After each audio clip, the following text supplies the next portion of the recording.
So I spent a lot of money on video games, a lot more than I should have, just because I want to get like on top of everything. So I actually finished up the Miles Morales campaign yesterday. The story Which, of a by the true way, gamer. yeah. But we'll get to that part. Incredible game. Let's see what else. Downloading Cold War right now, so I'll be on that after this podcast. Still grinding Watch Dogs.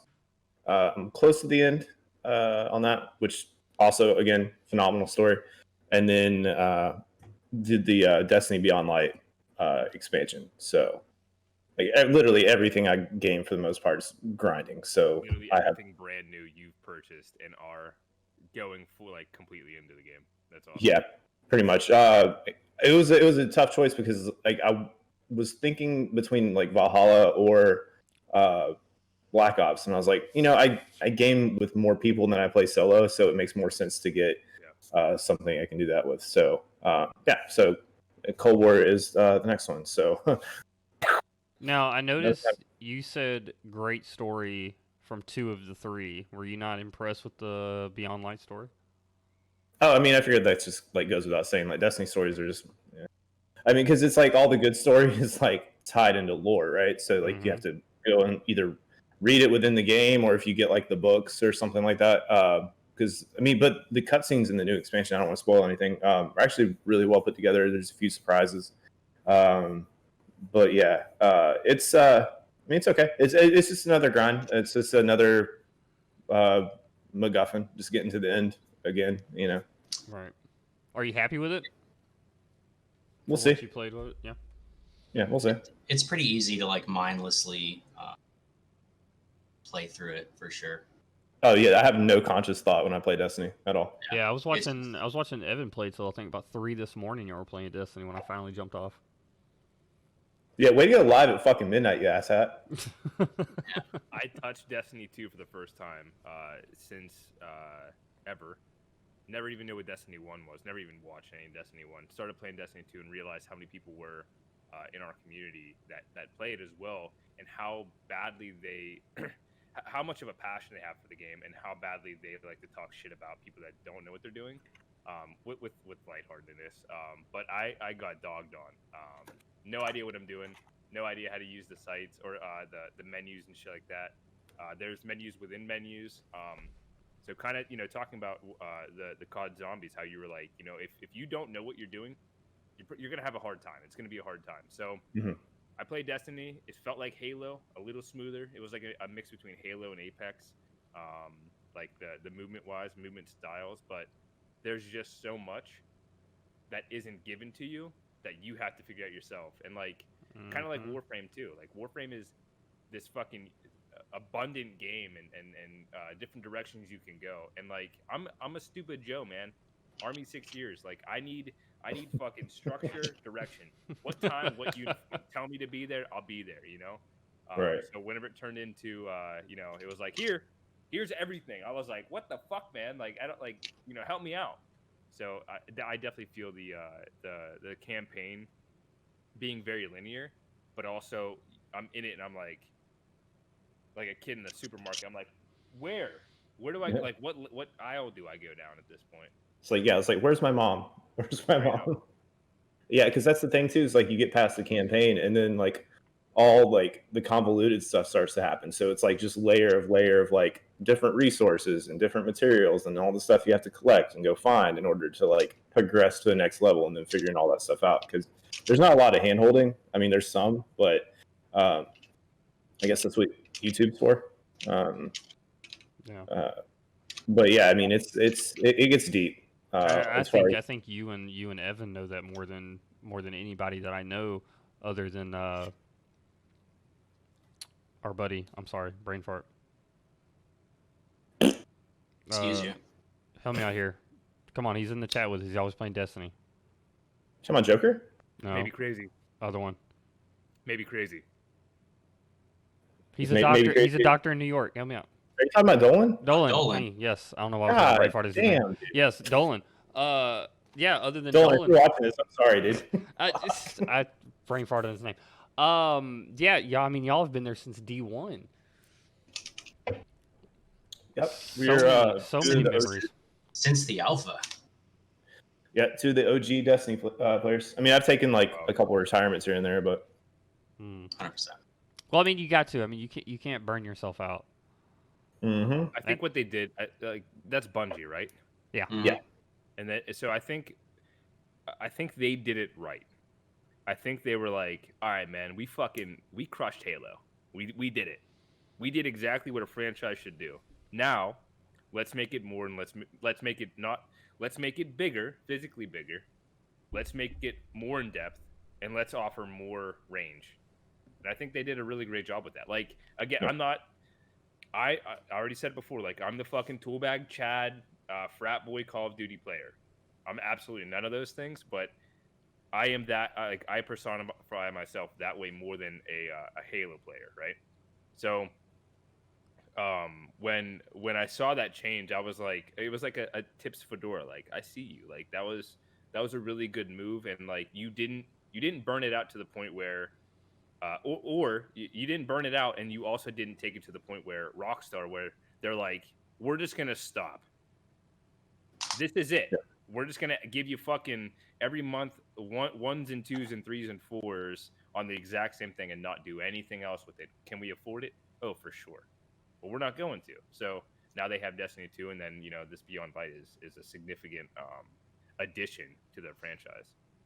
Yeah, absolutely. And actually, Cheat Kitty's in chat. She made a really good point about how they're catering to more of the hardcore Destiny players, and it's absolutely true. It's because like you can throw out a good campaign, and new players are going to grind through that. And even with the new light stuff, that's an opportunity for new people to come in and play, obviously. But once they hit that level cap or the soft cap, then where do they go from there? And then it becomes like crucible grinders or like people that want to do the raid over and over and over and over, or whatever the case might be. So like I still think the balance isn't there enough for both communities. It is definitely more geared towards like the hardcore players, but I mean, hopefully they can figure that out. But for the time being, it's unfortunately kind of like what we're stuck with. Sure. No, you're right, hands down. We've been playing a little bit. Well, I know I've been playing a little bit of the Miles Morales story. I've jumped into it. I've gotten kind of, back into the mechanics, dove into a little bit of the story. But you finally beaten it. What do you think of it so far? Or now that what's your overall thoughts about it? Oh, we're gonna hit that already? Okay. Yeah, let's go ahead. Just swan dive. No, it's okay. So I was on stream and I was talking about how, like, in my opinion, this game might be smaller and shorter than the original Spider-Man, but the story is 10 times better. Really? Okay. Yeah, because to me, there's more of an emotional connection between each character, right? So, like, if you haven't played the first one, sorry, I'm going to spoil it for you. It's been 2 years. His dad dies, right? So it's just him and his mom living in Harlem. And so like there's like that emotional storyline and like what ties them together and makes their bond a lot more stronger. There's the bond between him and Peter Parker. Like that's his new role model, his new almost father figure in a way, at least on the Spider-Man side of it. And then there's like some connections with other people that are in the game. Like I said, I don't want to go too far and like spoil anything, but there's one scene, and I actually was on last night and it happened. I was like, actually had like an emotional reaction on stream, but I sucked it back because I'm a man. But it was very good. It was a very good story. I think they did well, and obviously the way they did it. The movie. Which ones? I mean, I've seen them all, but the Spider-Verse one. Did you watch that? Homecoming. Oh, absolutely. It's so good. So I did too, and like I think, and I'm not a superhero guy. I don't watch superheroes. I like The Boys because it's the anti-superhero. I love thing. The Boys. Yeah, I thought it was great. But when playing the game, or not, excuse me, when watching people play the game, I was like, I know that from the movie. So if you are not a hardcore Spider-Man fan or viewer or movie watcher, and you've seen that and you even slightly liked it, that storyline, that concept, because I'm a big fucking extra dimensional time traveler guy too. So like I love the art. I like the fucking I like the pointillism art that they did, which I thought was great. And then I like the time travel thing. And then I was like, okay, cool, Spider-Man. So if you even a little bit like just a little bit like that, then absolutely check the game out because Right. the game itself looks fucking phenomenal. And that's one coming thing from too. not a superhero guy, you know. Like as you're playing it kind of plays out like a, because it's obviously like based in quote unquote real life, right? Mm-hmm. But like as you're playing it, like you're swinging around or whatever, there's like background music, and it's like that type of music that was in Into the Spider-Verse. That's cool. So like I don't know if it was like Swally and Post Malone type shit, but it was like something along the same lines. And I thought that was really cool. And then there's like perks that you can get, excuse me, perks that you can get that they don't really do anything, but they animate the scenes and they animate Spider-Man like it is in Into the Spider-Verse. That's nice. That's awesome. Yes, yeah. So it's like it's a really cool filter for sure. So I do believe that like the at least the combat and mechanics of the game. I think the lowest valued mechanical fighting superhero game was the Batman, and I can't remember exactly which Batman it was, but I heard really bad things about how the snapping and the aiming and the physical combat was really bad. What do you think about the newest concept of fighting for this most recent game? Yeah. So I think the one you're talking about is Batman Origins, Arkham Origins, or whatever the hell it was. I didn't even beat that. Yeah, it's. I mean, I beat it, but it's. Yeah, I stopped it. Wow. Yeah, he's a quitter. The newer Spider-Mans, this one and the one before it, the fighting style is amazing. Everything is miles ahead of where it used to be with like the older Spider-Man games.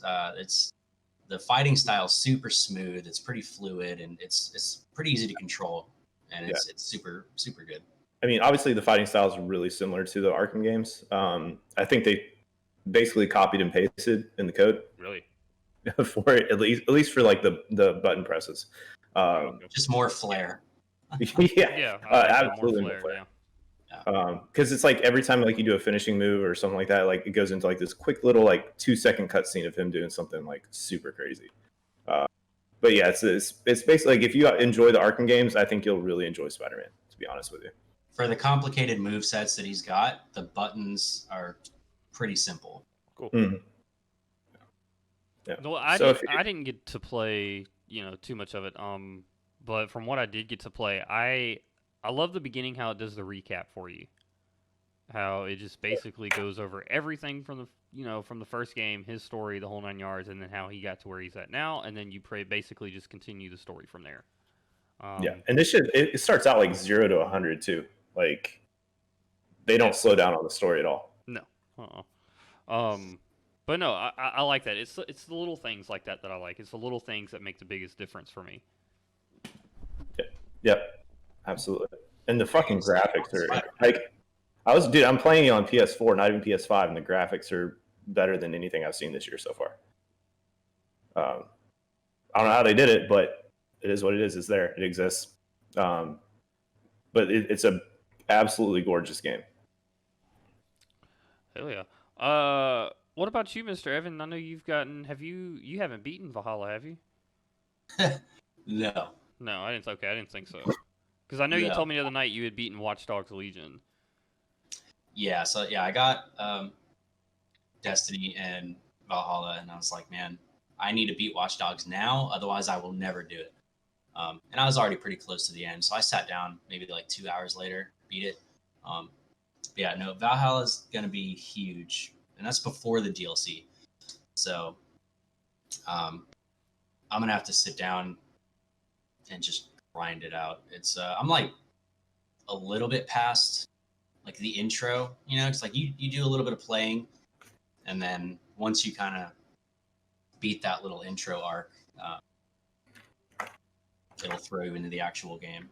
Now, I know that Black Flag is your masterpiece, but how would you compare this one to all the other ones?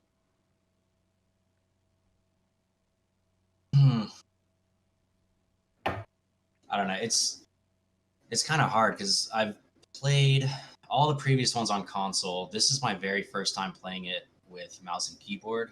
So my experience is completely different. It feels entirely different. I don't know. It's the play style similar to Odyssey and Origins, which I am a fan of, but I don't know. I think it's a beautiful game, but I have to kind of dumb it down when I stream it a lot. So I'm probably done streaming it for now, just so I can try to push through it and have it look nice. Mm-hmm. I don't know. It seems a little messier to me though. I kind of just run in and fight everyone as fast as I can, you know. Yeah, so it's kind of like takes away from like the assassins part of it, right? Like a little bit. Yeah. The shadows. Black Flag, I was a little stealthier, I think. What about in which is regards to still the story? Story's pretty cool so far. I don't think I know enough of it to really comment on it a whole lot, but yeah. There any new mechanics we should know about before jumping into it? Not really. It's pretty similar to Odyssey and Origins. You know, you got your parry and you got like all the skill trees. You can equip different abilities and stuff, and you got the Raven that you use to scout instead of like the Eagle and stuff.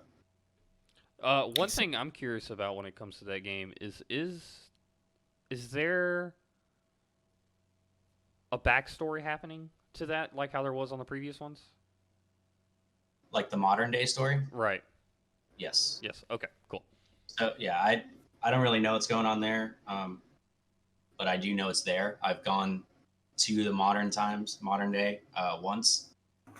Mm-hmm. So yeah. Last time I played Assassin's Creed, I spent 44 minutes, and I'm not exaggerating. 44 minutes running through the white shit, and I stopped playing after that.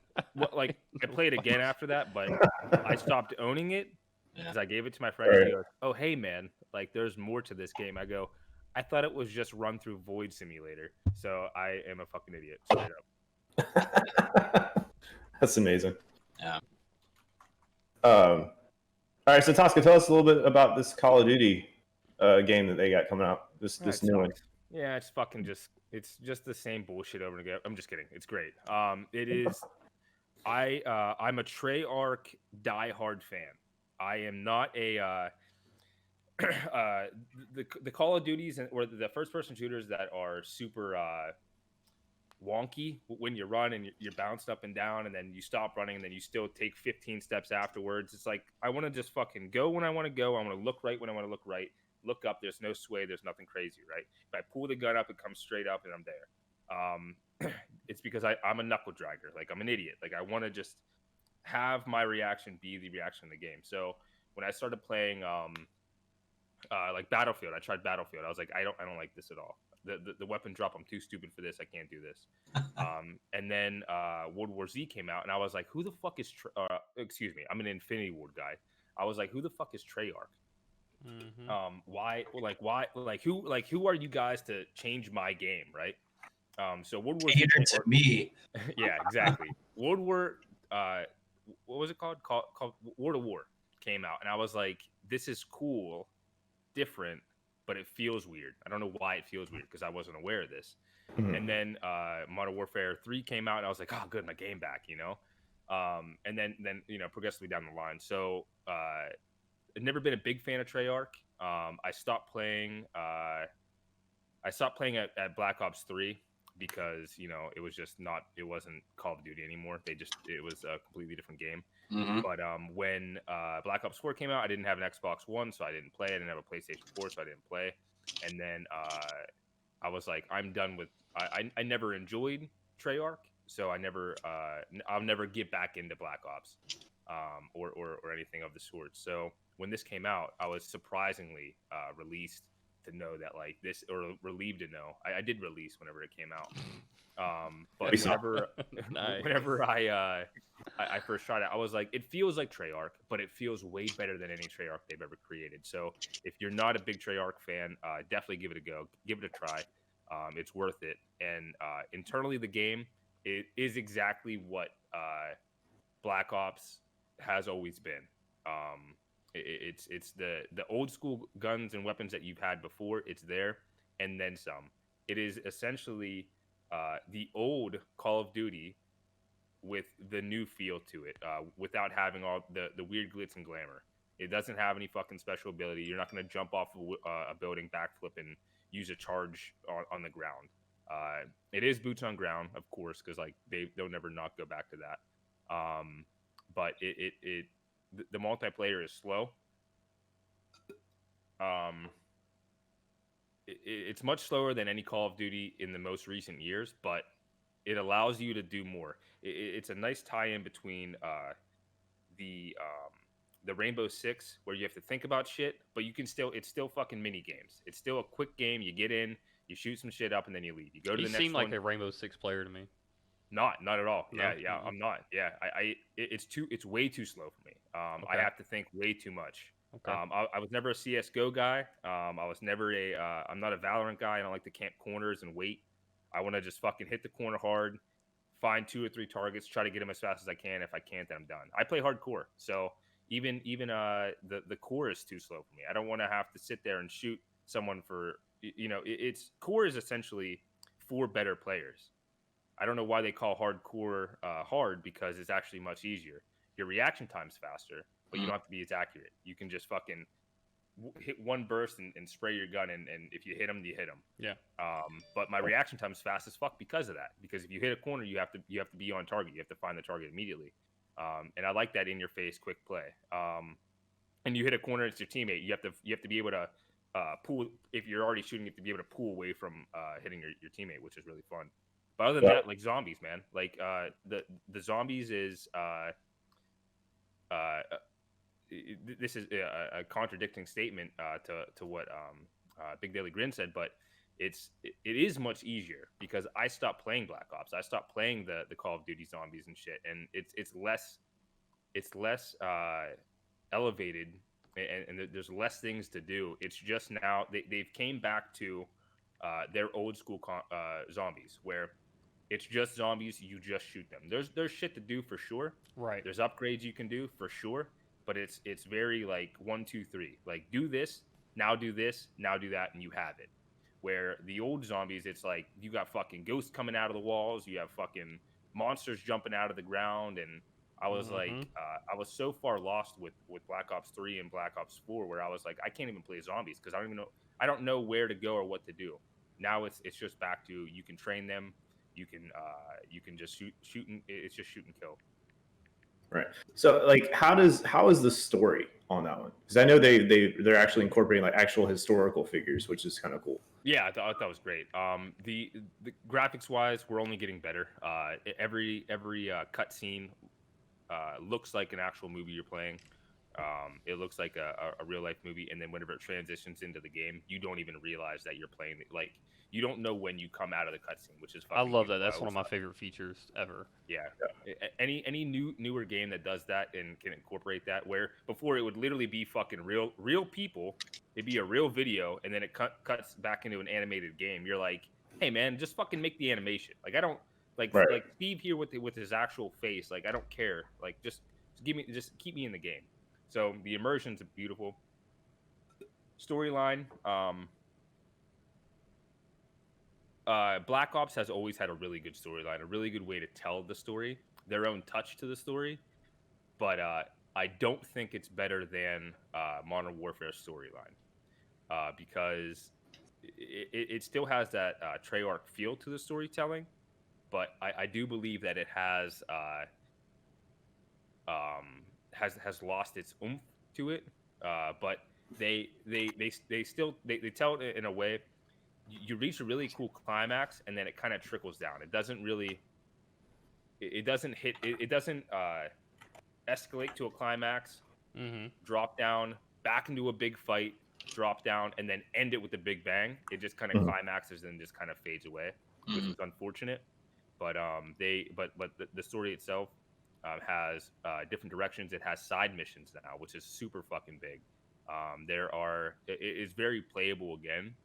I spent 11 hours playing that campaign, or excuse me, I spent an 11-hour stream, and probably 7 of that, all the way through on one stream to finish the stream off.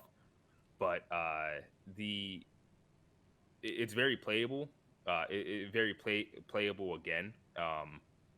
I'm not a guy that watches a movie. I have to wait 3, 4 months, 6 months to forget the entire movie before I go back into it to watch it. But that Same. game, I can absolutely play it again immediately because there's so much shit that you can do and do different and get a different outcome and find new things and do way more. Oh, that's awesome. I didn't know all that. That actually makes me really excited to play the campaign. Yeah. Normally, I ignore it. You know, I never really play the campaigns. I'm always there for the multiplayer. Well, see, that's always been like my argument too over the years is like Call of Duty always has like a really solid storyline. Yeah. Mm-hmm. And then Battlefield was just like, all right, well, our storyline sucks, but our multiplayer is really good. Yeah. So just go do that. And Call of Duty actually finds like that nice little happy medium. I've always, except for like, what was the one after Advanced Warfare? Infinity? Yeah. Yeah. I believe. Yeah. Or something like that. I was just like, I'm not even like I didn't even play it. Like I just watched the cutscenes. I was like, this is dumb. That was the dude with the actor from House of Cards, right? Oh, Kevin Spacey. No, that was Advanced Warfare. So Infinity or Infinite Warfare. That's the one. Yes, Infinite. That was the one where they were like in space and shit. Yeah. I stopped playing like after Black Ops 2, like hardcore, and then around that time is when I found Battlefield. Bad Company 2 was out, so I kicked over to that because it felt more challenging to me. I like the long, like hour-long matches. I love doing that. I love that immersion, especially in Battlefield, and like the destruction and all that. And so this this last Call of Duty Modern Warfare is like my first time returning back to the franchise. So I'm pretty happy that they've changed the way they do things. So like in the new one, they got the Combined Arms playlist on multiplayer. Super awesome because I mean Jeff and I did the beta and like, we were in a match for almost an hour. It was just back and forth the whole time. It was awesome. Yeah, the beta was super fun. I mean, the second beta, like the where everyone could play. Alpha. Yeah, so I played alpha and then I didn't play the beta and then I got the pre-order. Yeah, so the beta was like actually kind of super wonky. The first beta for the PS4 exclusive. Even for PC, it felt super. PC, yeah, but it was okay. But like the last beta before release was actually really solid. Enjoy. Hey, is that Michael Samuel? Everyone say hey to Michael Samuel. Yes. Hey, buddy. I'm so not gonna lie. Like, part of me wishes that I was in Tosca's seat because I never. You can sit down. Is it coming here? I never played Call of Duty until Advanced Warfare. So So first off, that was your first one. It was, yeah. Yeah, that's super let down. Yeah, that's and it was. It was not. It was. So that's what I got accustomed to was, flying, doing backflips, running on walls, this, that, and the other. I never got to experience, what Call of Duty was and what made Call of Duty. Yeah. Dude, so when they did World at War, it kind of brought it back to where it should have been. COD 2. Yeah, exactly. So that was like its rebirth, I think, because they were getting on like a stupid tangent about future tech and like exosuits and going to space, and none of it made sense. And that's never what Call of Duty was ever about. Yep. It was like you said earlier, like boots on the ground, Tosca. Like it's basically just like run and gun, throw some grenades, shoot some shit, and then the match is over. It was never like, oh hey, let's go to space or whatever. Arcade style multiplayers. Yeah. If you want all that techie stuff, play Titanfall. Yeah. The unpopular opinion, Ghost was my favorite. I was again 6 years Army, so we had a training in the reserves. We had a training for 2 weeks, and we were in a box. It was called a box in Fort Polk, Louisiana, and you go in for 10 days and you come out for 3. And if you get shot in the field, because we had suits on that would buzz and ding and stuff. If you got shot with it was pretty much airsoft with lasers and stuff. It was laser tag, and so if you die during the training, then you have to come out of the box for a couple days, and our whole platoon got fucked up by special forces. So we got to come back. There was an RR room or MMR room, and they had off. It was all offline, but we had a handful of people, and all they had for Call of Duty, and that's all I played was Ghost. And I was like, I never even played this game, so let's try it out. And I spent a lot of hours on that game. And as soon as I left that training, I went home and bought the game. And I think only because I was forced to play it and forced to be immersed into it, that I really enjoyed it. But after that, I mean, I was absolutely obsessed, and that was the last COD before Modern Warfare that I spent time and played with. And Ghost was the pinnacle of all of their movements. Everything that you could do in Call of Duty was Ghost, and I didn't understand why it was hated so much. Maybe because it was so different for the time, because it went from Modern Warfare to Ghost, and COD Ghost was the contextual leaning. It was the sliding. It was the destroying of the maps, and it was the first Infinity Ward that had dogs. So or only Infinity Ward that had dogs. So I absolutely I wouldn't say it was my favorite, but I do believe that it was it was much better than what people are giving it. You know what I mean? Right. And one thing too, what I was gonna say is like about the story. I think out of all the ones that I've played, and I've played pretty much all of them except for Black Ops 4 and Ghost. I didn't play those two.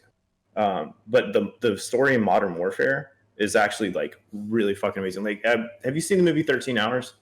I have. All right, so there's that one mission Great that's movie. like basically that exact same Benghazi, scenario. yeah, on the rooftop and everything. Absolutely. Yeah, in a camp, I was like, or in a compound, I was like, holy shit! Like as soon as that started happening, I was like, this is exactly what this is. This is brilliant. Yeah, getting overrun and everything. Yeah, it was great. Yeah, I absolutely loved the new Modern Warfare. I'm really excited to jump into Cold War too, just to see how much further this can go. We need co-op. We need co-op. I don't know why they don't do it. Yeah, Like co-op needs to happen. It's very easy. Back when Halo was you could do co-op campaign. You were both Master Chief, which is fine. If that's what you need to do to make it work, do that. Yep. The Cold War character, you are yourself. So you never become Mason, you never become Woods, you never become the newer character. And I'll let you guys figure out who that is. There's a brand new character that gets involved. You are never him. You are just a soldier that is or ex-CIA or KGB or whatever that gets put into this. So you get to become yourself and work with these people that you grew up with. The people that you've played with as the people you played as, you get to work side by side with now. So they can essentially take this storyline and put it anywhere. And if you can be one person, then why can't you have a co-op and do the same thing with them? They need to put that in. exactly. So you're like unnamed in this game, or is like you can put your own name in. You can put you can put Jeff in, or you can put I am the Hefe Plays. Like you can be like I was Toskamiri, and then they give you a character. Like it's you, the name you put in, and you can have perks. You have now you pretty much create a backstory for yourself, and then you get put into this. So you can have stronger weapon damage. You can run faster. You can presence of mind. It sounds like you have a lot of like creative control. Yeah. And, I love that, and it plays into the storyline as well. So they did a really good job with that. hell yeah, dude. Nice. That sounds awesome. Before we jump into articles real quick, I want to talk about Watch Dogs Legion real quick. Just because a lot of people may say I've been trying to platinum Watch Dogs 1. Evan, Jeff, what are y'all's thoughts on Legion so far? It's awesome. Yeah, it's okay. That's good. I loved Watch Dogs 1. I despised Watch Dogs 2. So this was the deciding factor on whether or not I was going to abandon the franchise or not. And they turned it around. I love the idea of being able to play pretty much anyone in the game. Yeah, like literally anyone on the street you can recruit. It's Yep. Super cool. You can recruit the anarchist punk walking down the road. You can recruit the grandmother trying to cross the road. Everybody, lawyers, police. I've never played any of them, but I've watched you guys. I watched the entire community play the fuck out of that game. And as a viewer, if you are on YouTube right now, after this video, definitely check it out. If you are watching Twitch, highly suggest checking out any streamer playing that game. Even if you don't have any mind to ever even play it, but at least check it out because it is a fucking phenomenal game to watch. Yeah, it's absolutely gorgeous too, just with like the lighting and all the neon stuff they use and like the transparent screens or like holograms and stuff like that. Really fucking cool. I've always looked at it as like a more techie Grand Theft Auto. Oh, for sure. It's open world, drive whatever car you want to, beat up and kill anybody on the street, but yet at the same time you can hack traffic lights and people's cell phones. Well, then initially, like when the first one came out, like in the marketing, like that's how everyone reacted to it. Was like, oh, well, this is like Grand Theft Auto, but like, with a new twist to it. So that's what everyone associated it with. Sorry, I didn't mean to cut you off. I just no. I mean, you're 100% correct, and that's so. So I bought Watch Dogs Legion. I was like, yeah, awesome. I'm gonna play this with Jeff and Evan. It's gonna be great.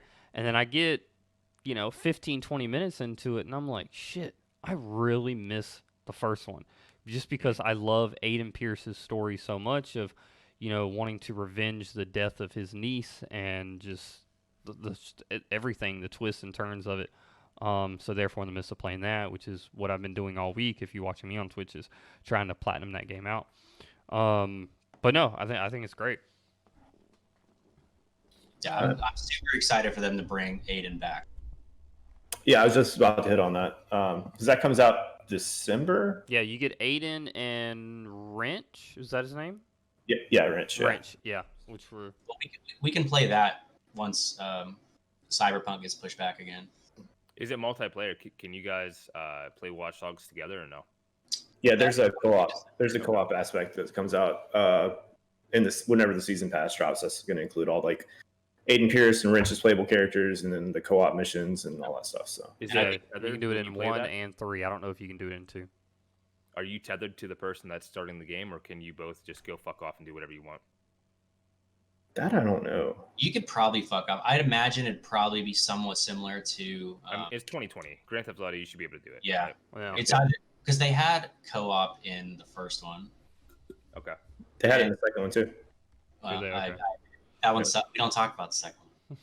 Like what never happened. So like I think correct me if I'm wrong. The co-op in the first one, like it was kind of sectioned off a little more. Okay. Yeah.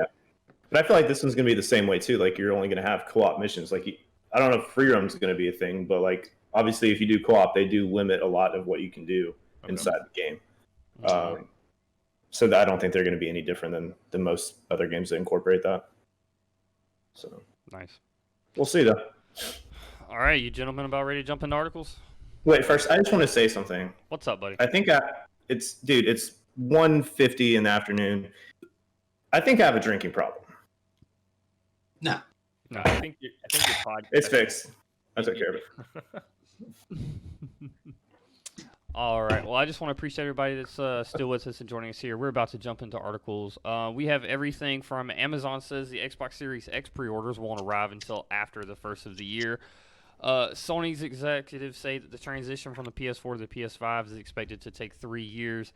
And Ghost of Tsushima is the fastest-selling original PS4 exclusive with 5 million copies sold since July and a whole lot more. So let's go ahead and jump into it. First on our list today is going to be could Midnight Club make a comeback on the PS5 and Xbox Series X? For all of you that don't know, Take-Two did purchase Codemasters. Take-Two with being the publishers for The Outer Worlds, Grand Theft Auto, and a whole lot more. L.A. Noire, which I thought was an awesome game. Did purchase Take-Two for, I think pretty sure the exact amount was $975 million. So with that being said, This is from comicbook.com. Could Midnight Club be making a comeback on the PS5 and Xbox Series X? Rockstar Games increasingly looks like a two-series studios, and those two series being Grand Theft Auto and Red Dead Redemption, which leaves a slew of great IP dormant.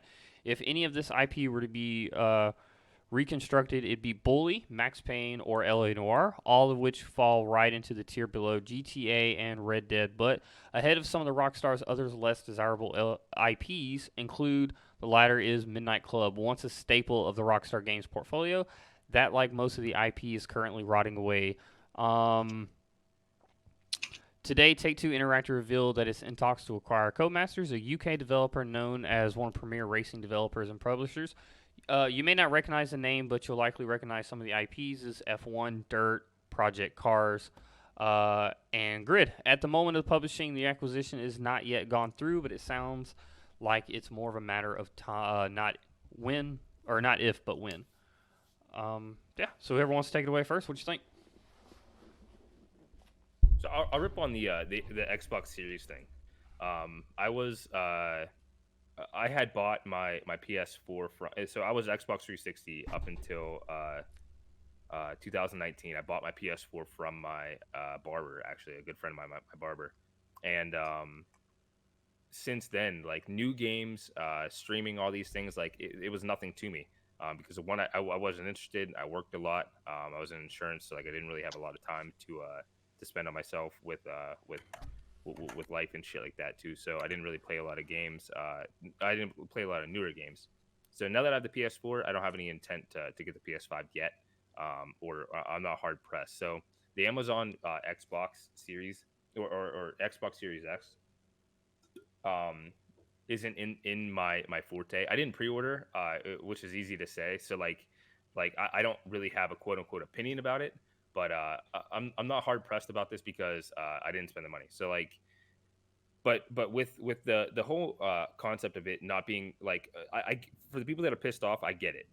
You bought the Xbox, you want the Xbox. If I buy something and I know it's coming, like I want it there for sure. But with the current state of the world, like it's COVID, man. Like shit is fucked up. Other than that, like, you know, it's a timing thing. I think it's unfortunate that you have to wait, but again, you have to consider like what else is happening too, you know, in the world itself. Right.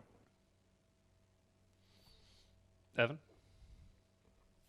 are you awake? You good? Yeah. You go ahead, Jeff. I'm still kind of thinking on that. Yeah, I mean, I'm kind of thinking on it too. I mean, like, I don't know. It's people are gonna get mad about everything, so it's whatever. You know, I mean, you can't please the masses, and even if you try to, you're still going to disappoint somebody. So I don't know. Whatever. I don't have too much of an opinion on this because nobody pre-ordered it. That's why we don't care. You know, like I think that's what it comes down to is that we you know it's not in the back of our mind because you know we're indifferent because we didn't get that thing that we want. You know, or we didn't buy the thing that we didn't get, essentially. Right. Yeah, I'm honestly, I really don't know what's going on with a lot of the PlayStation and Xbox stuff because a few months ago I built my PC and I've kind of mainly converted to that. I haven't even kicked my PlayStation on in months. Yeah. Actually, when Avengers came out was the last time I played it. So it's just, I have no idea what's going on. In that realm right now, Amazon's saying that some cases won't, some case deliveries might not go out, and it might not go out. Not that you will receive them, but they may not be shipped until the end of December 2020. So you're going to be waiting. You know what I mean? Yeah. You may be part of that list that waits. Period. And I think we touched on that before too. I was like, dude, don't ever pre-order from like something like Amazon. Like, if you're gonna pre-order, go to like someone that has a physical store, like Best Buy, Target, Walmart, like GameStop. If you're that hard up, but like, especially when it comes to something that's at like $400 or $500, you don't want to just like, here's like throw money up in the air. You know what I mean? Whoever catches it, like you want to make sure that what you're making that initial investment into is going to deliver on time. Well, I mean, I do believe if you pre-order, it's $900, right? That's insane. If you get it, yeah, I believe if you're buying now, you have to spend an additional couple $100 to get that quote unquote pre-order versus, you know, or you take that chance of going to Amazon and paying that $400 and you may be waiting a long time to receive it. Tay says that their Best Buy is now doing fulfillments for Amazon. So, Yep. okay, that'll help out the process a lot for sure. Speaking on that story from The Verge, Amazon is warning customers that the Xbox Series X pre-orders might not arrive tomorrow. In an email to some Amazon customers, the retailer says it expects to ship consoles in the coming weeks as we receive more inventory in November and December. Amazon estimates that the affected pre-orders will receive Xbox Series X units by December 31st or before. The emails are being sent to a wide range of people, and some who have pre-ordered on Amazon have yet to receive a shipment notice with just a you know, of course, this story came out before the launch. To notice just go until the Xbox launch. It's surprising to see that these emails have arrived less than 24 hours before the X was supposed to be delivered, but it's not unclear how many people are affected by the delay. With a tweet sent out by Amazon, we are contacting you with an update regarding your order of an Xbox Series X. We expect to ship your console in the coming weeks as we receive more inventory in November and December. At this time, we anticipate that you will receive your Xbox Series X by December 31st or before. We are making every effort to get it in as soon as possible and apologize for any inconvenience. So my question goes back to a very good statement that Jeff had made a couple of weeks ago, which is in regards to games going gold. Are they ever gone gold? And I'm thinking in the same sense of a console. You know, is the console ever really gone gold? Because you know that you're going to have, you know, 1 million pre-orders. So why not just go ahead and have 1 million ready to ship out? Money. That's the part I don't understand. Well, yes, exactly what Tosk is saying. That's the only argument you can have is it's money. Like it's all about. Oh, sorry. Go ahead. If right now I'm trying to do merch for Team Tosca, so it's going to cost me $1,000 or more to get the shirts made. Right? I don't physically have the shirts, but if I do a pre-order, if I tell the team, hey, we want to do, give me 50 people that want these shirts. Give me your $20. Right?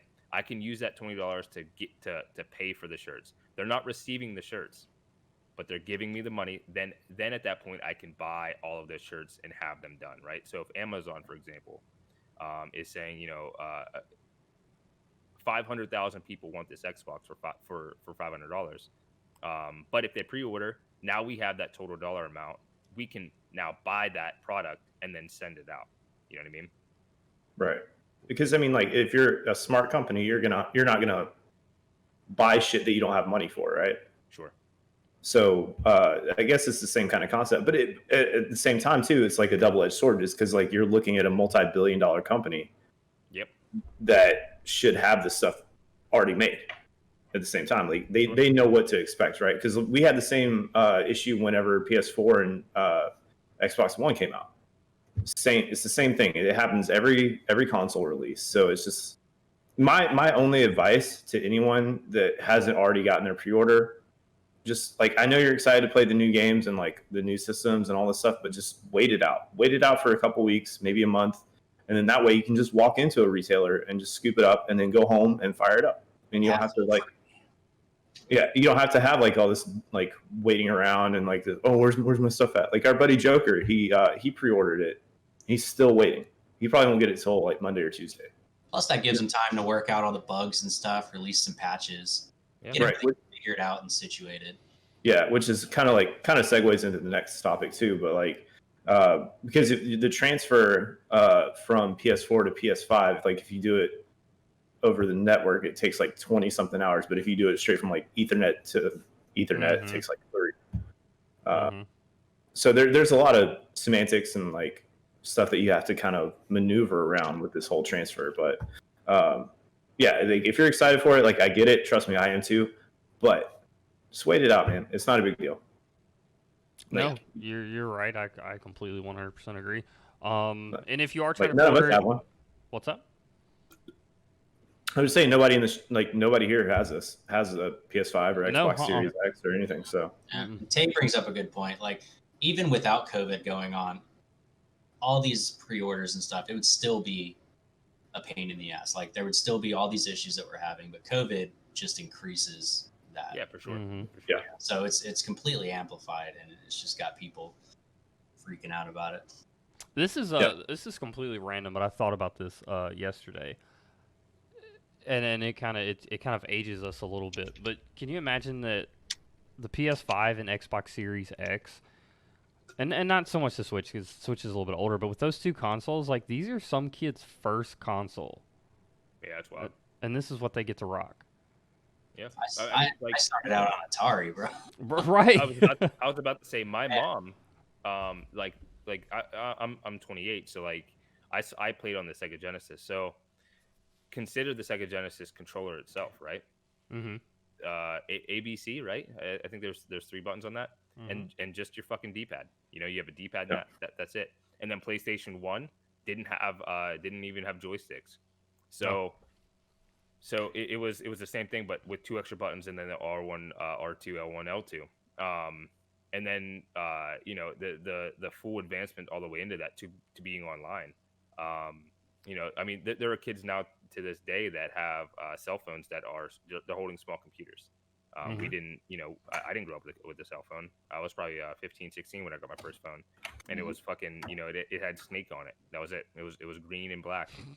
Snake. I think forever we're gonna have that advancement of, you know, our kids are gonna be like, damn, you guys are playing fucking. I mean, consider now, like someone can start off with, like my son, at this point can jump right into virtual reality, not augmented reality, virtual reality video games. right. So I think forever. I think hopefully, it's only gonna get better. Yeah, you know what the crazy thing too about it is like your son's gonna start out on virtual reality, but like his kid is gonna start out like plugged into the Matrix. Yeah, You know what I mean? Like it's like a developmental thing. You're a Yeah, kid if you ever get around to it. Yeah, I'm good. But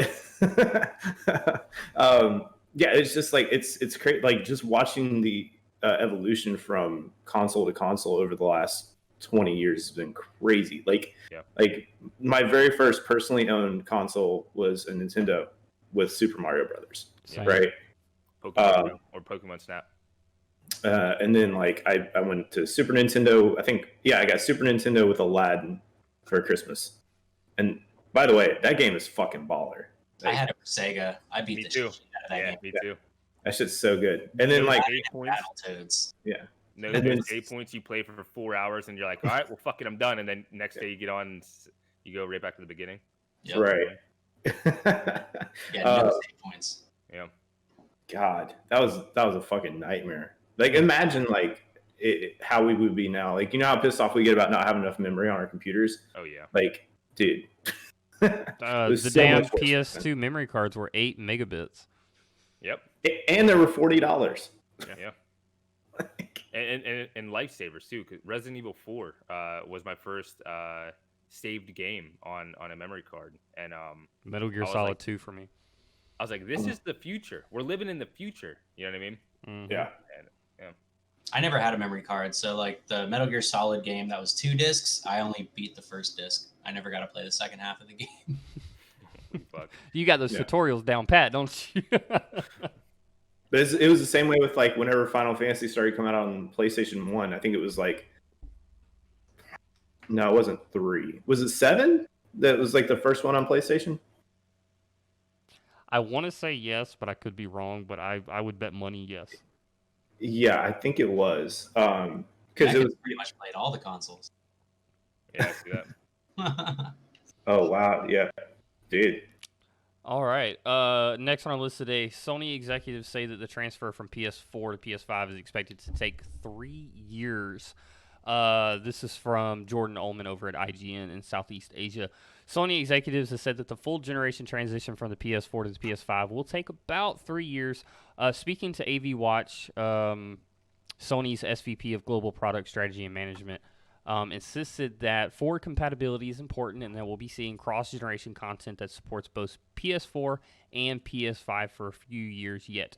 The current assumption is that the transition from PS4 to PS5 will take about 3 years. We have more than 100 million PS4 customers, but we will do our best to move PS5 as soon as possible. This is great news if you're sticking with your PlayStation 4 for the time being, as it means Sony is committed to supporting both generations of consoles for the time being. It complements the comments from the SIE CEO Jim Ryan, who recently said that it was crucial to keep serving the PS4 owners after the pandemic showed how active that huge audience remains. Of course, there are already PS5 exclusives coming to the new devices at launch, such as Demon's Souls and Spider-Man Miles Morales. Nishino mentions that Sony is asking developers to develop on the premise of cross-generation for the time being. Yes, and with that being said, I kept telling myself I wasn't going to buy any more games until I got the PS5. And then I wanted Watch Dogs, I wanted Spider-Man, I want Call of Duty. But then what really got me thinking was, you know what, there's no telling when the hell I'm going to get this console. It could be the first of the year before I get this console, and then first of the year comes and everybody else has already played. Kind of the hype has already went down for those games, and I'm just going to be stuck playing in the background while everybody's playing something new. So with that being said, when you buy these games, Spider-Man, Watch Dogs, Call of Duty, don't forget you have that free PS5 upgrade when you move that over to the new console. And of course, with COVID being, unfortunately a thing that it is now, it's going to take a while. I do like that they're doing the free upgrades to the next generation. Yeah. Mm-hmm. I think that's super awesome. Yeah. The 3 years thing, as a consumer, I'm happy. Good for me. Yes. You know what I mean? Because I can wait. Yes. I'm not hard pressed to get it done. As a streamer, good for me, because whenever a new game comes out and I can't afford it, when people are saying, hey, I'm going live on PS5, who gives a fuck about Toskamiri then? Because they're gonna go to that streamer immediately. So that gives me at least some time to get my funds together to be able to order the newer one. And there's a bunch of new games that are going to come out with that, upgrade or not, that I will be lost with. If a brand new game comes out and like Fall Guys, for example, everyone was playing that game and people wanted to see people play it. And I'm sitting here still playing fucking Crazy Taxi. People aren't going to jump into my streams because they don't want to see that old shit. They want to see the new shit. So it gives me time to kind of grow as a streamer, Toskamiri, Twitch.tv, and get more time into my own development as a person, as a streamer. That's kind of I kind of want to go off on like a little side thing here on what you just said. Like that's kind of a thin line to walk too, right? Like, oh yeah, whether you want to play some old school stuff or like play the newest game, because you know that obviously like the newest game is going to probably generate the most traffic for you because they want to see some gameplay before they buy it, right? Not true. I don't agree. You'd be surprised. Really? Okay. Because like we're gonna get into Ghost of Tsushima, but even Last of Us, things like that. I'm a quote unquote hipster because I don't want to play that new shit because it's so saturated.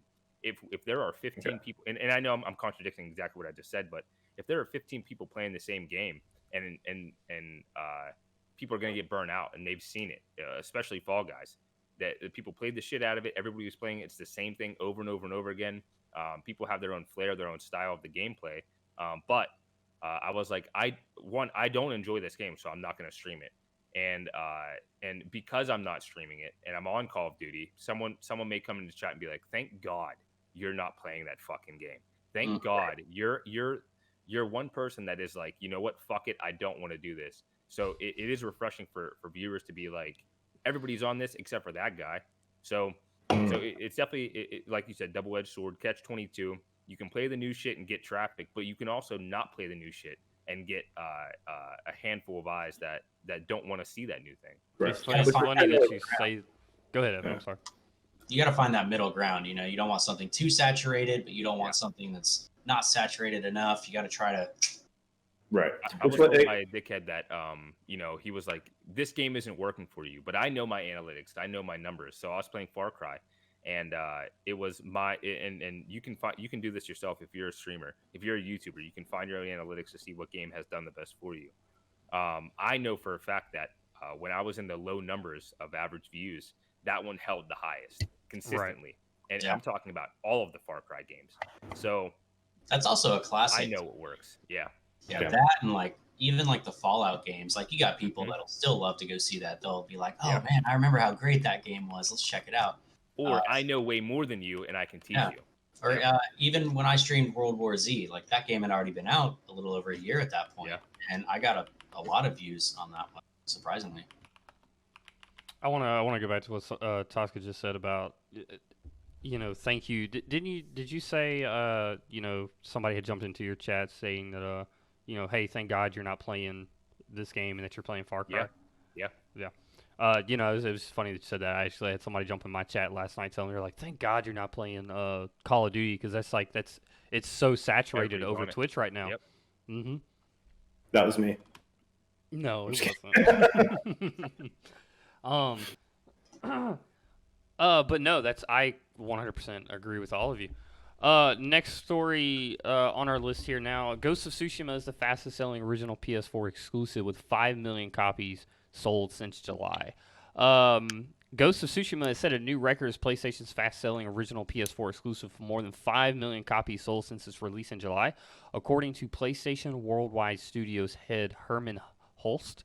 It is a strong showing for developer Sucker Punch, who has long had a tight relationship with Sony thanks to their work on the infamous and Sly Cooper franchise. By comparison, Guerrilla Games' Horizon Zero Dawn managed to sell approximately 3.4 million copies, roughly the same 4-month window. The Last of Us Part 2 managed to sell 4 million copies in its first 3 days, making it the fast-selling non-original PS4 exclusive. With a tweet sent out here by Herman Holst, Ghost of Tsushima is our fast-selling first-party original PS4 game with more than 5 million copies sold since its debut in July. What an incredible achievement by Sucker Punch. We're thrilled and absolutely blown away by all of the support. The official Sucker Punch Twitter posted, thank you to everyone. Ghost of Tsushima received strong reviews for its visually striking world and combat, with IGN giving it a 9 out of 10. Sucker Punch has given players a reason to return to Ghost of Tsushima, as well with the new Legends co-op raid that lets you and 3 friends team up and utilize mystical powers not seen in the base game. Hands down, and I don't know, I know Jeff and I have had this discussion, and I was very, very surprised at what I got Jeff's answer on this. I think I will be too, because I don't know what it is. I'm sorry. Time out for just 1 second. Tay just said I hit 50 followers. Mm-hmm. Oh shit, dude! Congrats. Fuck yeah, man! Thank you. Thank you very, very, very much. So I'm sorry. Let's get some hype in the chat, guys. Sorry. That's fucking awesome. Sorry, it got me caught off guard just a little bit. Twitch.tv Twizzler TWIZZLER 803.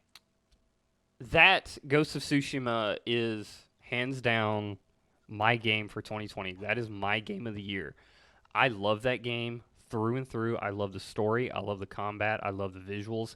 The side missions are not just dumb, stupid little side missions, which, yeah, there are. Hey, go to this place, take a bath, so on and so forth. Mm-hmm. But the actual side missions that actually have stories that go into the main story. So I do recommend when you do play that game, play those side missions because they help bring into the main mission. But the side mission stories are hands down, they're on par. There's a side mission story in there where you're fighting with this woman to help revenge the death of her family, but go to find out the revenge of the death of her family is because she was having an affair on her husband with another woman, and the woman turned out to do all this wrong. Like it's hands down. It's my game of the year, and I am hands down. I'm so happy for this game. I watched it again. Going back to me being a hipster, I don't like buying the brand new shit. If it's foreign to me, if it's not something that and I'm not xenophobe. But if it's something that is not on my radar, like Call of Duty itself, I don't jump into it. And because of that, like the whole concept of this hipster concept and people everybody playing it. I don't want to at this point, and I'm missing out. I know that. I do that all the time. I miss out on a lot of shit. Well, no, I don't. Game of I don't Thrones think there's anything wrong with that. You're an FPS kind of guy. You know, whether it's Apex, Call of Duty, you know, there's nothing wrong with that. That's definitely your niche. My niche of that, not so much. I am a campaign story player game. I love stories. I love the movie aspects of everything. So, you know, in one hand, some people can view that, yeah, you are missing out. But on the other hand, like, you know, don't worry, there's always time. You got 80 years to live, bro. I believe that I'm missing out. And even Game of Thrones, I didn't watch it because everybody watched it. And it was annoying. I didn't want to hear about it. And the more I heard about it, the more I didn't want to watch it. Same thing with this game. Everybody was playing it. It came out. And I didn't jump on board, but I watched the fuck out of it. And it is a beautiful game. It is a wonderful game to watch. A lot of streamers were playing it. A lot of different flares on the streams.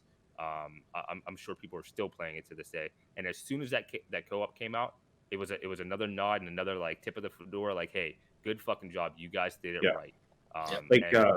Because Twizzler and I played the co-op. Yes. We did like all the missions that were tied to it, and then we did a bunch of survival. We haven't touched the raid yet because we're still waiting on 2 other people. Then we're severely underleveled. Shh. But yeah, I really want to try it out. Like obviously that's his game of the year. I don't think so personally. There's just a lot of things in there that I would have like. I wouldn't say done differently, but like. It's basically, remember how everybody was kind of pandering for a feudal Japan Assassin's Creed? Yes, I do remember that. That's exactly what this is. And like Sucker Punch was like, oh, hey, that's what they want. Like, we'll just give it to them. You know what I mean? So let me ask you this question real quick since you stated on that. So hypothetically speaking, let's jump in the future here. Let's say that I love hypotheticals, by the way. I love hypotheticals. I love the ifs. But let's say that Ghost of Tsushima becomes Game of the Year. Mm-hmm. Well, I think I just answered my own question. I was going to say, well, if Ghost of Tsushima if Ghost of Tsushima becomes Game of the Year, then do you think that kind of falls badly on Ubisoft for not giving? Well, I'm sorry, it is Ubisoft. For not giving us a Japan-style Assassin's Creed. Did they miss out? Did Ubisoft miss out on this hype because? Right. Yes. Thank you. I don't believe so because it's a different game. It's a different company, different concept. So like, unless they created this exact same game, Ghost of Tsushima, if they created that, then the exact game, but somebody else made it, and they made it Game of the Year, then they miss out. But you can't tell me, hey man, make a steak and I'll make a steak, and if that makes it, if it's the best steak, then it wins. But if I make chicken, you make steak, are you saying, well, hey man, you should have fucking made a better meal? I don't think it aligns. It's kind of like the saying, like no art is the same. Like we could paint the same picture, but neither one are the same. Yeah, if Ubisoft made Ghost of Tsushima, I don't think it would have been as good as it was.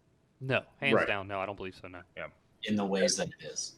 Because like I hate to say it, because like I'm a huge Assassin's Creed fan. Like I've played every single one of them, and I'm a huge fan of the series. But like I don't think if they had done it with the rush that people were wanting, like that game so quickly, like I don't think it would have been put together as well. And Sucker Punch actually had a lot of time because they hadn't made anything since Infamous Second Son. So they had 7 years to develop this game. And Ubisoft usually likes to crank stuff out every like 6 months or so. So it would have been rushed and it would have been awful. So yeah. Awesome. That's it.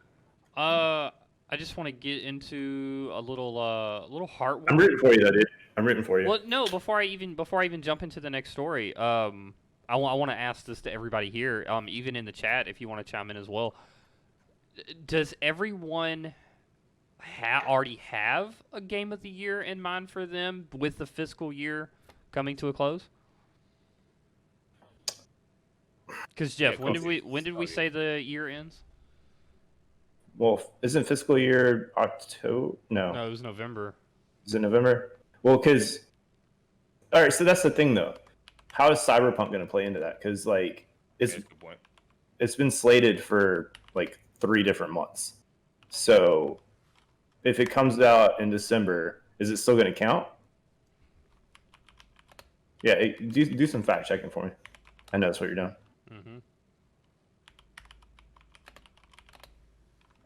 Fiscal year for us in the UK is April. Oh, okay. Maybe it's April. That'd be great if Cyberpunk came out. I mean, I know everyone's excited for it, and the game looks amazing, and all the hype is real. I just hope it's not overhyped like Anthem, Yeah. I don't think it will be. I think it's going to be on par, and I'm glad they're doing the ironing out. Yeah. Again, I'm not. I didn't pre-order it. I don't know if you can, but I'm not that guy. Cyberpunk? Yes, you can. Okay, so I did not pre-order it, so I'm not hard pressed for it to be out. Right? I didn't put the money out. I'm not expecting it, but right. and because of that, it may be I may be disconnected from that, but iron it out. Don't release a game that you don't think is ready, because why release a game just like there's been games in the past where they have been released and then completely changed. Yep. Don't do that. Just fucking give us the game, and then people are pissed off, and then it becomes that you said Anthem. And then it becomes, well, shit. Now it isn't what I expected. Well, it's because you fucking pushed us to get the game out. Don't do that, right? Right. Speaking of Anthem, though, 2.0 is coming out, and I have high hopes for it. I really hope they can revive that game. It has a lot of potential. We've touched on this on previous podcasts, but I feel like that's coming out super soon. Yeah, but that conversation doesn't have to happen if we just let Cyberpunk come out when it needs to, Correct. No, I mean, as much as I hate waiting and I hate that it keeps getting pushed back, in the long run, I know it's going to pay off. And just like Ghost of Tsushima, it could turn into that $6 million or 6 million copy game. Oh, yeah. Yeah. Oh, yeah. And what I've always said too, like I would much rather wait on a game and have it polished out. Yeah. And be the release that everyone's expecting than to be released with a day one patch immediately and then another patch the next week and then just patch after patch after patch. Like I don't want that. So to answer the question on the fiscal year for gaming, the end of the fiscal year is November 13th. Oh, well. So Cyberpunk's my game of the year for 2021. Right. No, I mean, there's been a lot of good titles. So Miles this year, Morales just made the cut with it being released on November 12th. Yeah. And then, so did Call of Duty. I mean, it might. Yeah. Mm-hmm. I'm going COD because, Treyarch hasn't been touched in how long since Black Ops 4, and Modern Warfare did really well. But there are those people that play zombies, only zombies. And there are those people that, the new concept of Call of Duty has opened the horizon. I hate Treyarch. So, because of that, if Call of Duty hasn't become what it is, and consider how many new streamers exist now because of the COVID, because of the opportunity for people to not only stream more but play more. So, it's play more and watch more. So it's opened the opportunity for someone like a old school Call of Duty player to be like, I want to jump into the new shit, and them jumping into the new shit may increase those sales for that game. Right. Can I hit on what you just said for a second?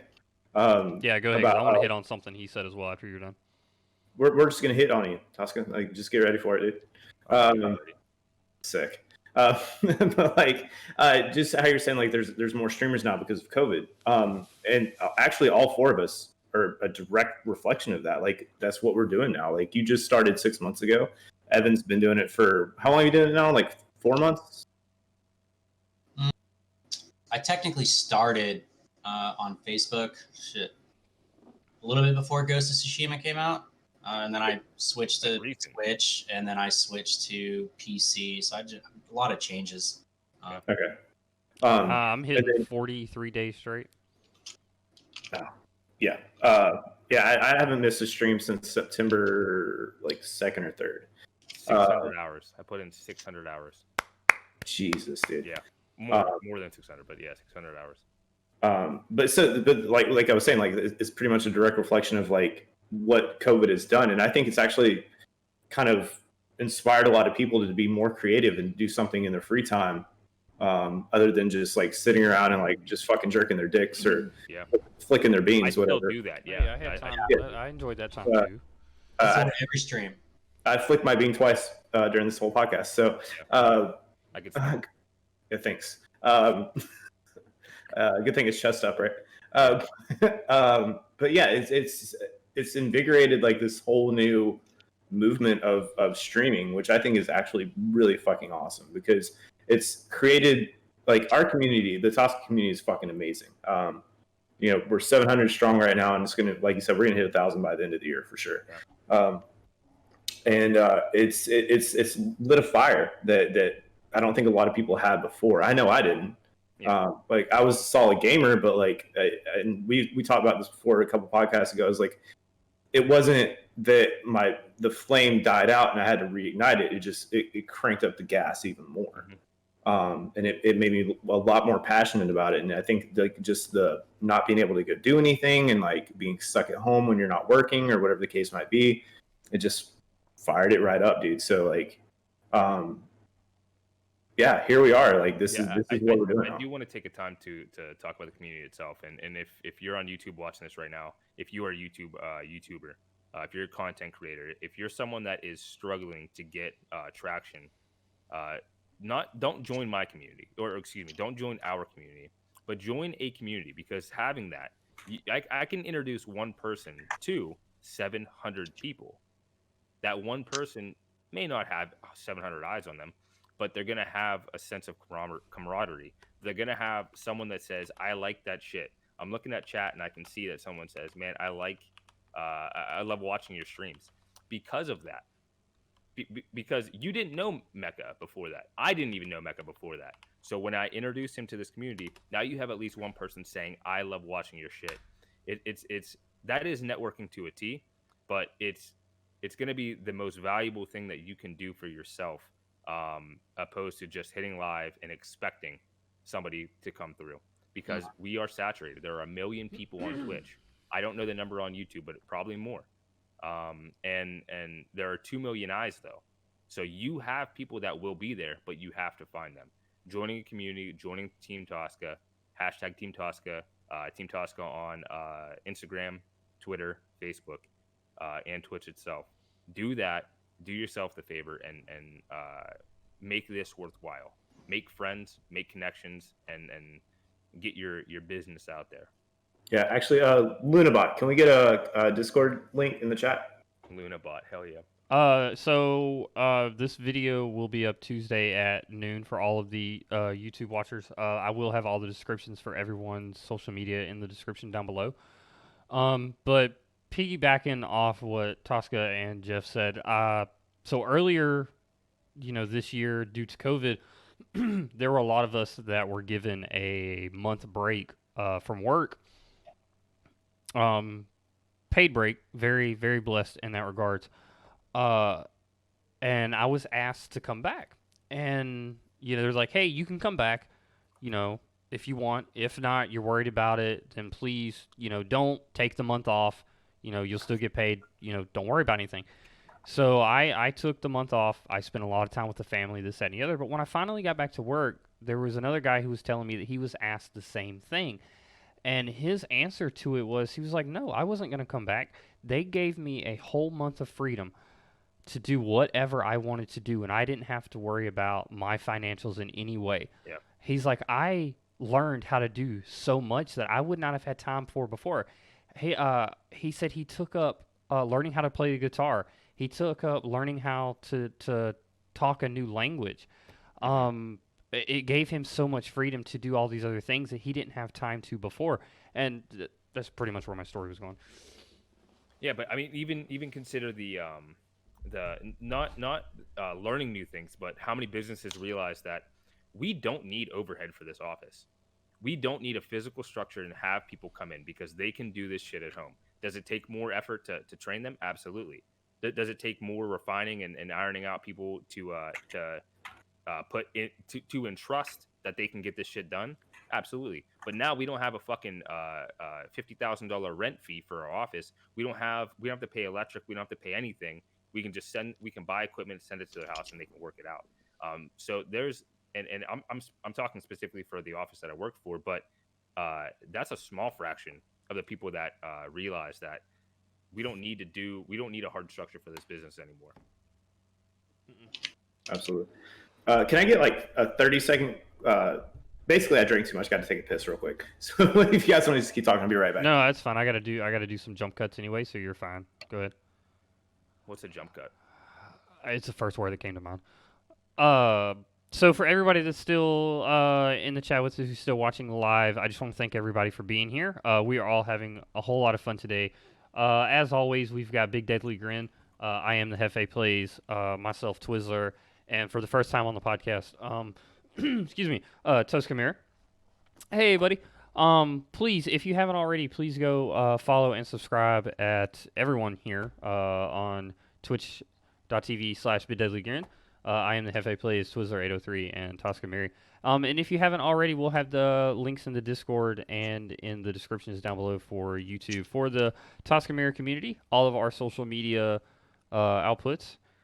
And we hope you're all having a good time. And for a lot of people that don't know, and I know I've preached this to Evan and Jeff before, for all of you that are new and just tuning in, this is the Rundown Podcast. This is my baby. I am a video game player at heart, along with everybody else here.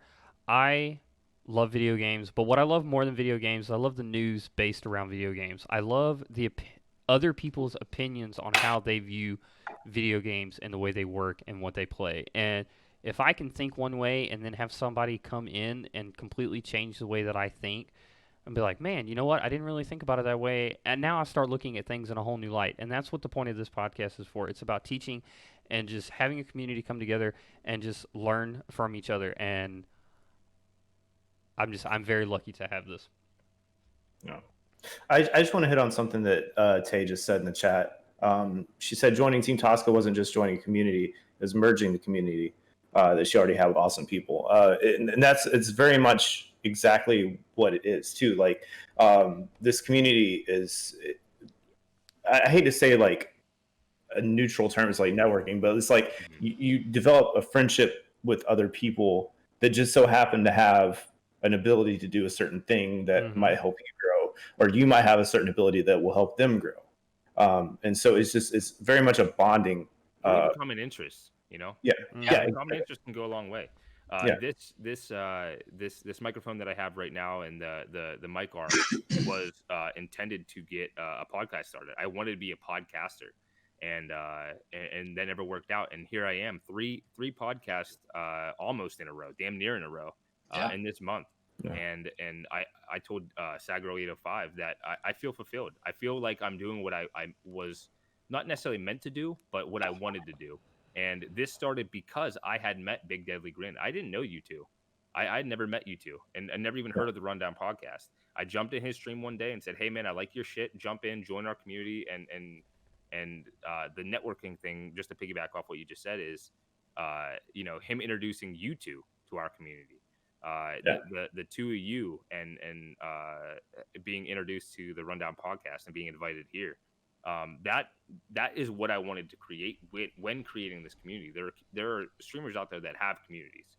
There are streamers out there that have people involved. But I know that people do things better than me, and people do more things than me. What can I do to introduce those people together? I don't want to be rich and famous. I want to make money so I can continue to do this. I don't need fame. I need that small flame of inspiration and influence to help bring those other people together to do this. If I can affect hundreds of thousands of people versus make hundreds of thousands of dollars that doesn't come back to me, then I'm going to be there full force, and that's my intent to grow. Like I don't have this passion for no reason. I have this passion to help other people out. Right, because you mentioned in the podcast you did last night with what, Sweet D, right? Is his name? that you know, if you made 90, like you spent 90% of what you made, give it back to the community. Yeah. And I think to a certain degree, we all have that mindset, is like, we would much rather spend the money that we earn off of Twitch to develop more people. Yeah. more people. Yeah, exactly. And like to bring everyone up with us, because if you don't have a solid foundation under you, you're going to crumble. Yeah. And that's the one thing that I really like about this community, is that we all help each other build. And Luna and I were talking a couple of days ago. We had this conversation. It's like, you and I are both like, each of one of us are just small bricks in the foundation that is this, you know? And absolutely foundation, because this is the start. I know it's a lot, and it's a lot more than what other people have. People have 50, hundreds, 200, 300, 500. Even though it's 700 people, this is the start of what is to exist and to come. And only because I work so diligent, only because I work so hard, is this going to be, is this only a fraction of what to exist. It could end now and we could all be happy. But my intent is to get this to be the biggest fucking community and the strongest force to exist. So when you hear the word Tosca, you no longer associate Tosca, because what it defines as is the epitome of darkness, the anguish, the sadness that exists in the world. You no longer associate Tosca with bad shit, but this community of high quality people. And then these people are high quality people that have produced and create content of that match quality. Exactly. Yeah. I mean, because everyone in the community's got something to offer too, right? Like if you look at like Luna, she's doing copyright free music for people, custom jobs. Big Deadly and I both have custom work from her. Rec does all the like graphic stuff, right? Yep. Or yeah. Rec and Epic. Yep. Yep. And then Greasy's doing like intros and overlays and all that stuff. And Greasy has a site, greasygamer.com. and a site. So yeah. This entire team and myself is sponsored by greasygamer.com. So this site, if you go to greasygamer.com, you can sign up and do yourself that favor and help yourself out. But we have legitimate people in this community. Not only content creators, but we have legitimate software developing tech people. This is gonna be big, and I'm fucking telling you guys this now. Like, I know we seem small and tight knit, but this is gonna be something bigger. This is gonna turn into IGN, Machinima, without the bad shit. This is gonna be way bigger than what we expect this to be. I'm not saying we're gonna be developing games and fucking opening up brick and mortar buildings, but this is gonna be a different level of a community. Because I fucking say so. You know what I mean? Because and not just me. I'm not going to be the wheelhouse for this, but I'm going to do everything in my power to ensure that it's going to turn into something way bigger than just these communities that exist on Twitch. And unfortunately, right now during this live stream, I'm talking to the community. But you people on YouTube watching right now, just wait. If not wait, at least join and get behind us and help us out. If not that, then wait, because you will see us again. Right. Because even like, go ahead.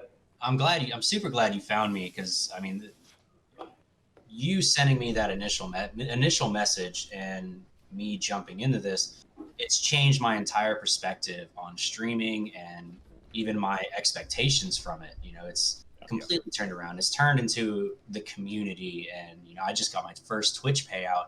And I'm taking that not so much to pay bills or upgrade my stream setup, but I like to convert that into bits or subs for other people in the community, just to try to put it back into the community. Yeah, for the goals, absolutely. Yeah, I think it's super awesome. Without being corny and without being just being as transparent as I can. I'm never gonna cry on stream. I don't care how much bullshit comes in payment wise and things like that, or support. You're not going to get, I'm going to be fucking happy, absolutely happy, but I'm not going to cry. But you saying that right now literally gives me that butterfly feeling in the knots in my stomach.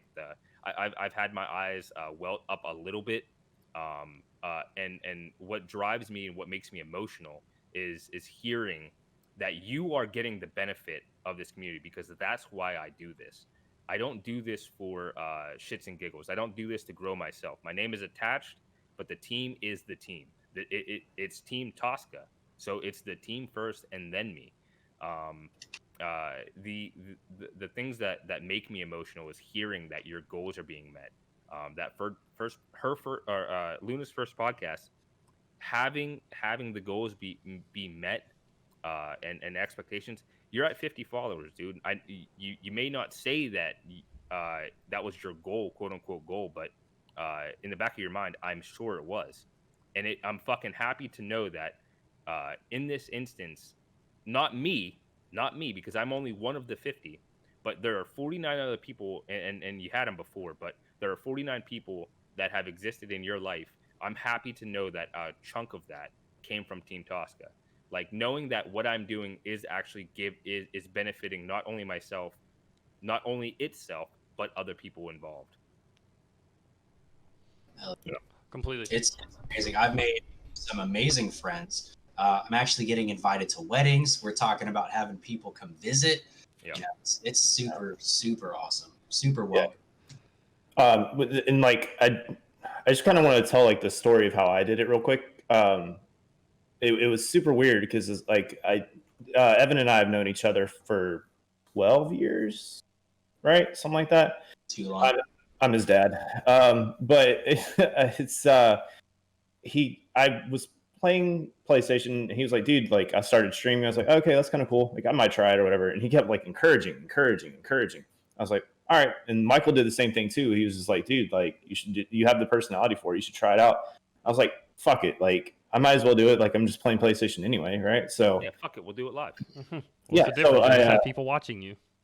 Yeah, exactly. You missed that shadow shot live. I've done more for less. So I scooped up a PlayStation 4 camera and I wouldn't say like reactivated my Twitch, but like got it a little bit more active than it was before. So fired that up, and then I was like, "Fuck, I really enjoy this." And these were people that I knew that were just popping in, like personal friends of mine, people I've known for years. And so I was like, "All right, let's make the jump." So I did the PC thing, got the whole setup. And then Evan finally sent me, if you guys don't know who Evan is, Big Deadly, and Michael is Twizzler.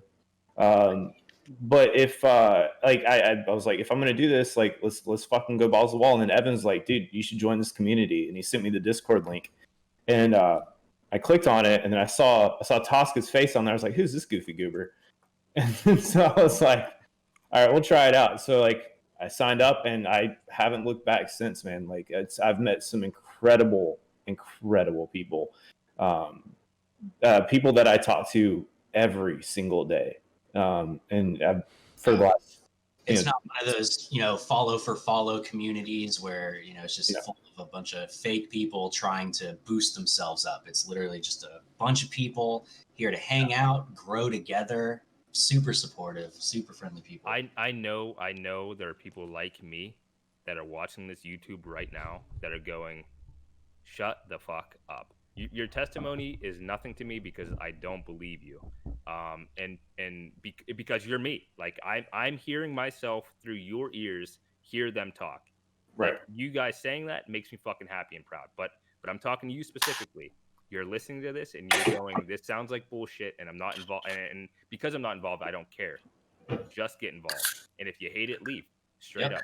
You'll never know. Yeah. You might disagree, but there's 700 other people that will tell you otherwise. And I know that, but I'm talking. No, I'm talking with like the other people that you were talking with too. Sure. Yeah, like Sure. fuck you. Like, there's 7 other people that can argue with you, dude. Like,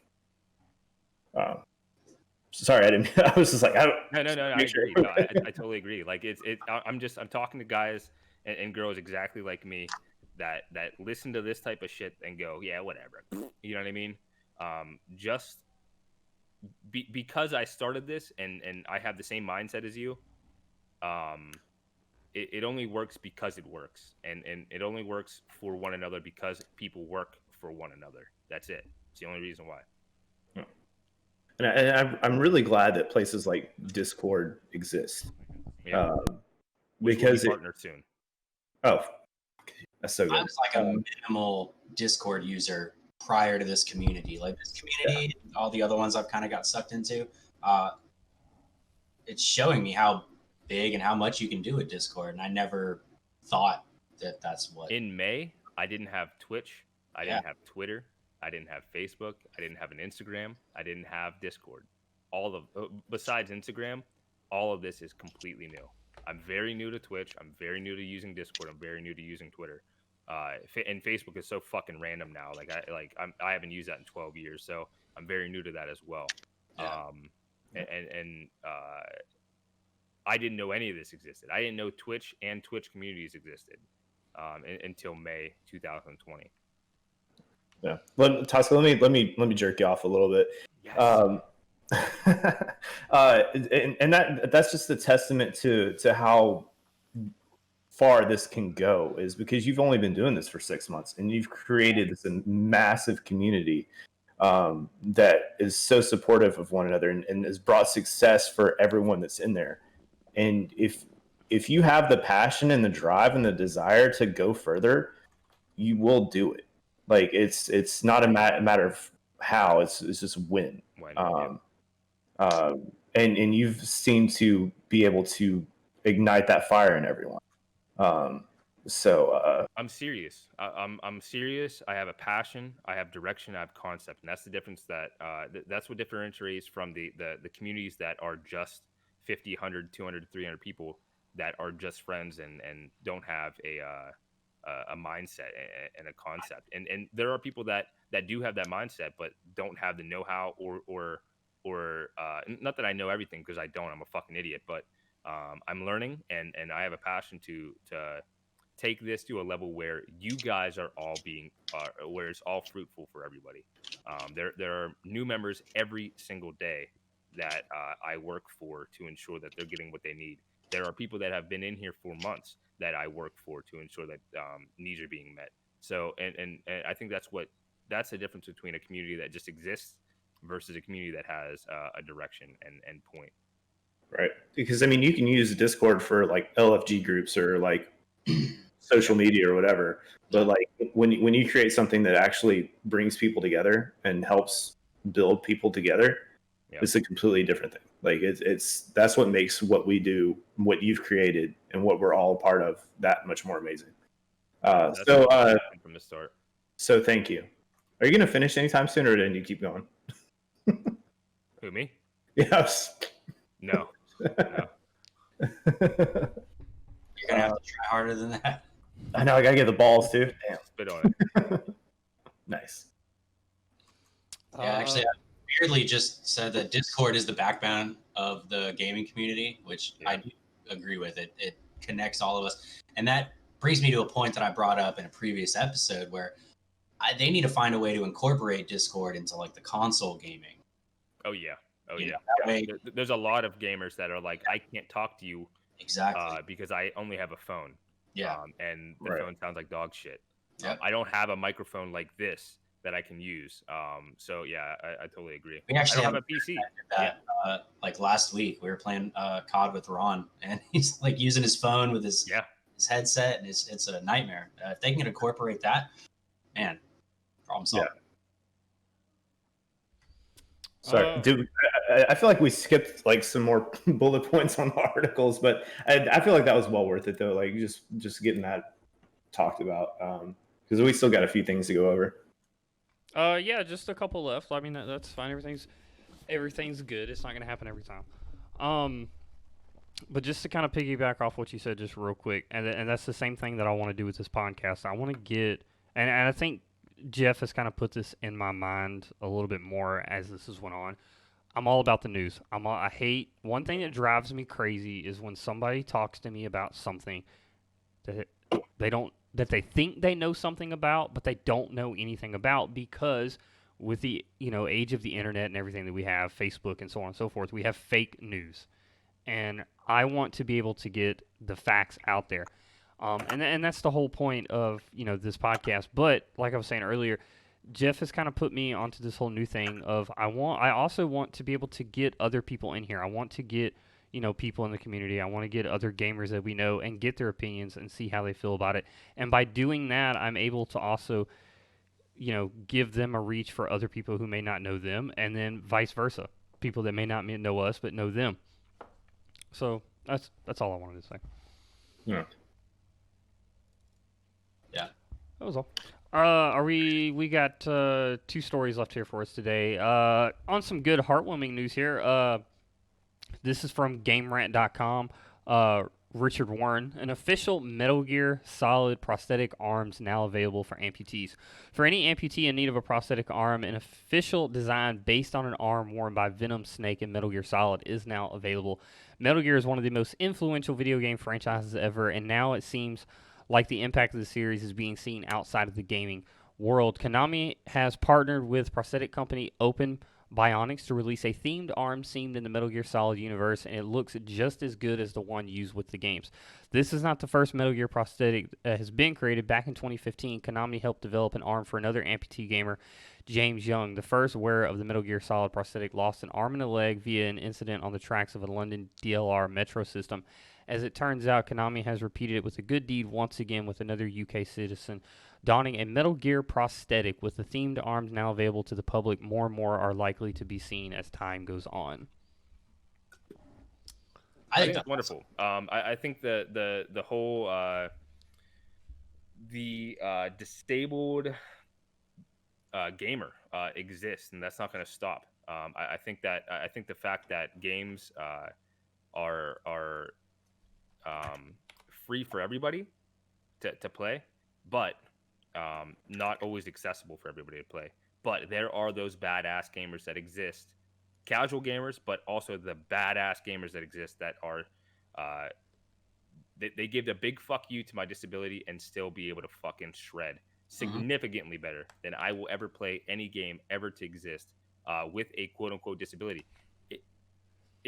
By definition, you're no longer disabled. You no longer have a handicap if you're whooping my fucking ass and I have quote unquote all of my parts. It doesn't matter.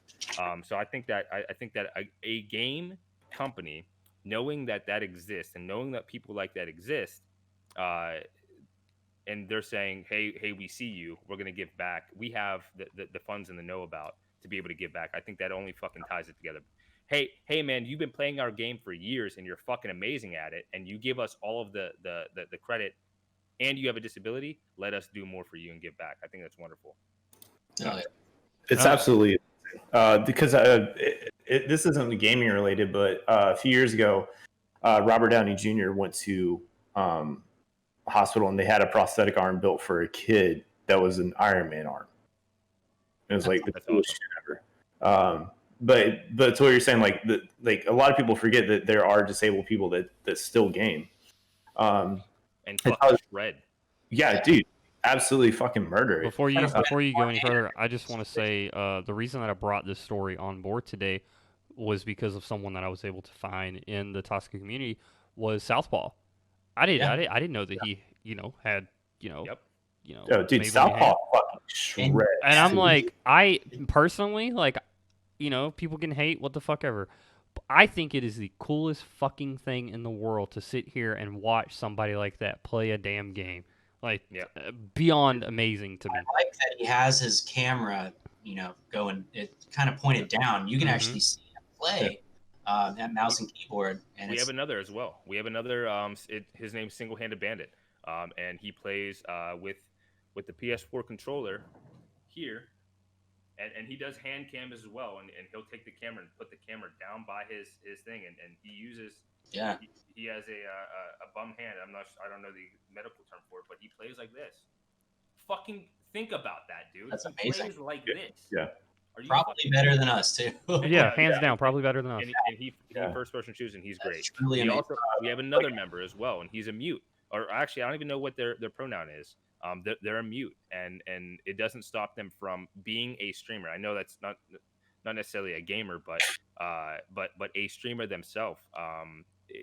That doesn't stop them either. So if you do have a disability, or if you do have a quirk to make light of it, a quirk that you believe is giving you a handicap or a disadvantage, don't fucking let it. There are people out there that and you know that if you live with it your entire life, you fucking know how to get around it. And there are people like us that do give a shit that will support you regardless. And if not, we can give you more support if need be. And I mean, even Naughty Dog, when they dropped The Last of Us 2, they're catering to so many people with disabilities, people that are deaf, people that are blind. Even they were saying if you were blind, you could still beat the game.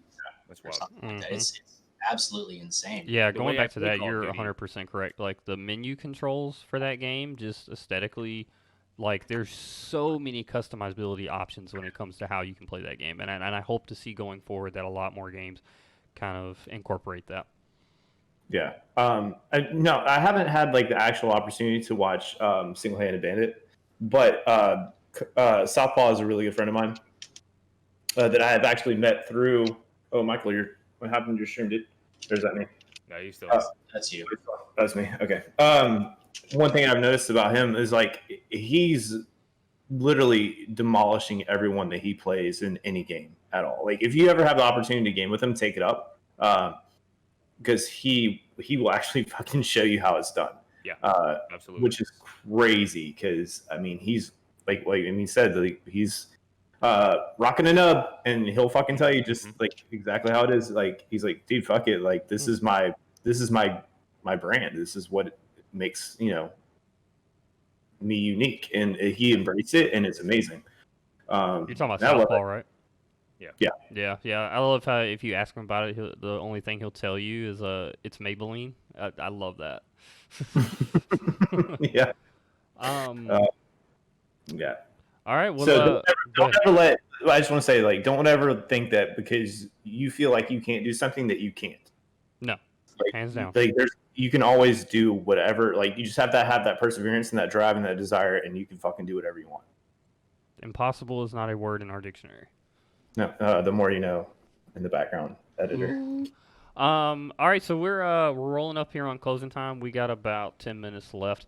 Does anybody have anything? This is including chat as well. If anybody has anything that they want to say from the stories that we covered today, or if anyone has any questions that they would like to, ask. Yeah, if you got questions, put them in the chat. We're here. And, just so that we're not confused, if you can just at whoever the question is for, or at everyone, just in case so that we're not all stumbling over each other. A question: what do you think of ESPN reports laying people off? And the Sports Center's top video this week was Tim the Tap Man and Nick Merckx was Sport Ball. So as far as the ESPN reports, I haven't really kept up too much with that. As far as the top video with Tim the Tap Man and the Nick Merckx and Warzone, I think that's cool as hell. That's just showing video games becoming more of a thing than they used to be. It's right. kind of it is an e-sport. Right, exactly. Yeah, that's what I'd say. Like esports is becoming a huge thing now. So it's kind of this was a long podcast ago, but it was kind of, thank you, Luna Tuscan Raiders. It was kind of a point that I brought on to Jeff was you don't have to be a AAA game anymore to be Game of the Year. Goose Game, indie game, Game of the Year, hands down. It didn't take that many people to beat that game, or to make that game, excuse me. But they made the top of everybody's list, and it just shows that you don't have to, play football or basketball and make millions and billions of dollars, making a three-pointer blocked by three different guys. Like, it's okay. And I love it. I think it's awesome. All right. Yeah. Oh, go ahead. No, I just want to reiterate, like the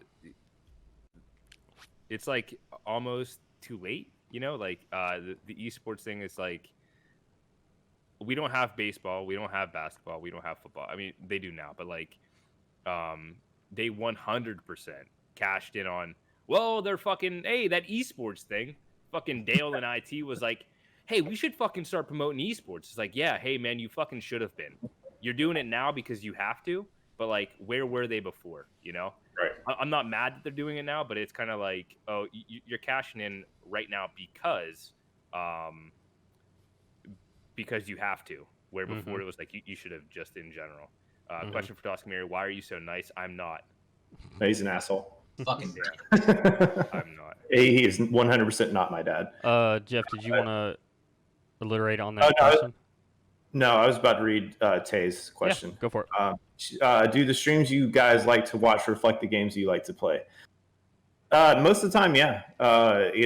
Especially like if it's something I'm trying to learn about or I was curious about, I'll hop in. No, not but at all also, for me. Not at all for me. I watch all of your streams. I don't give a fuck what it is. I do it because I don't watch streamers. I don't watch big streamers. I don't have time to watch big streamers. I barely have time to watch your YouTube videos that you guys create. So the time that I spend is watching you guys play your shit because you need my view more than anything.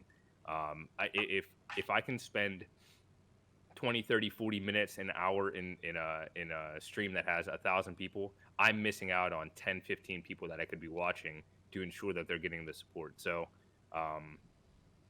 that's just specifically my answer. No, I do not watch anything that reflects me, unless technically the community reflects me, because then I watch whatever the fuck. I don't care if you guys are crossing animals. I'll watch that. All right. Quick question though for you, Tosca. Did you before you started the whole Twitch thing? Like, did you ever watch like YouTube videos or streams of anyone else that was playing something you were interested in? Or yeah, YouTubes that I watched were informational news and shit, YouTube drama, and the occasional how did they make the pyramids.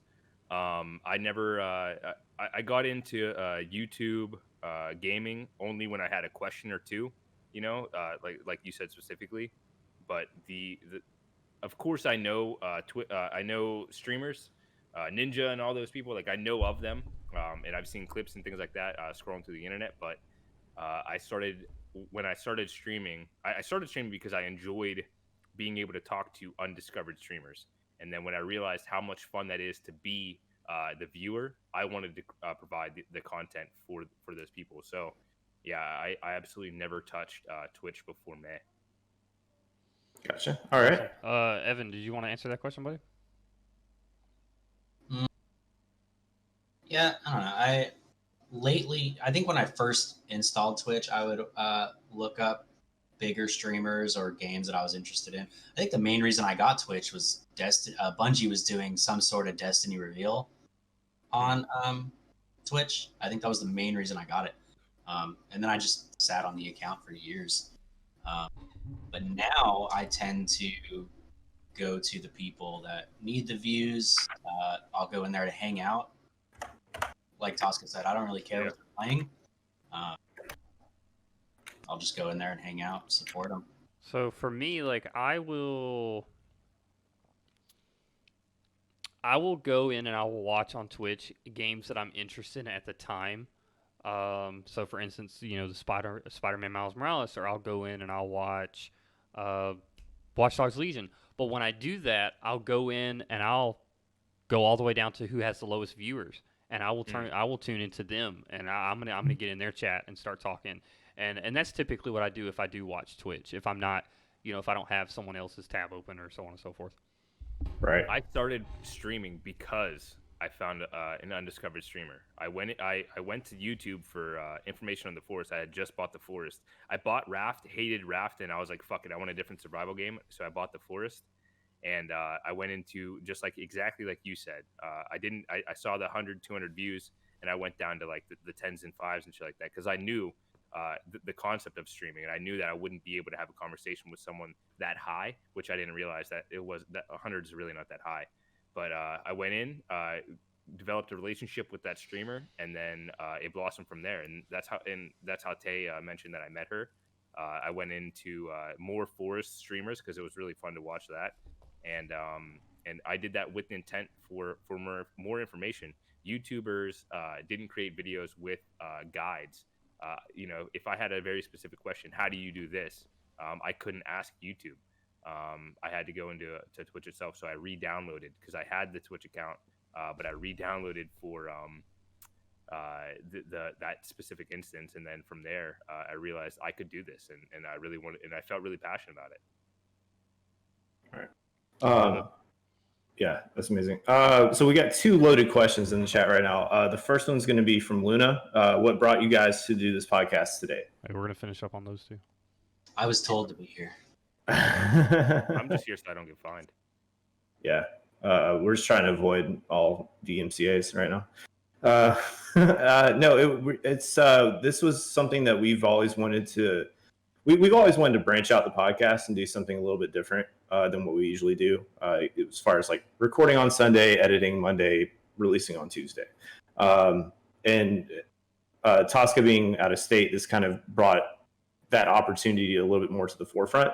So we decided to embrace it. And he's a very talented individual, very good at what he does.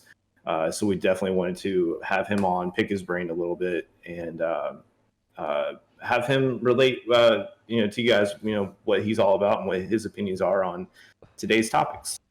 So that's I don't know. That's my answer. I don't know, Michael. What do you Was that think? for Beardly Live's 1-year plan, or what brought you to That was for Lunas.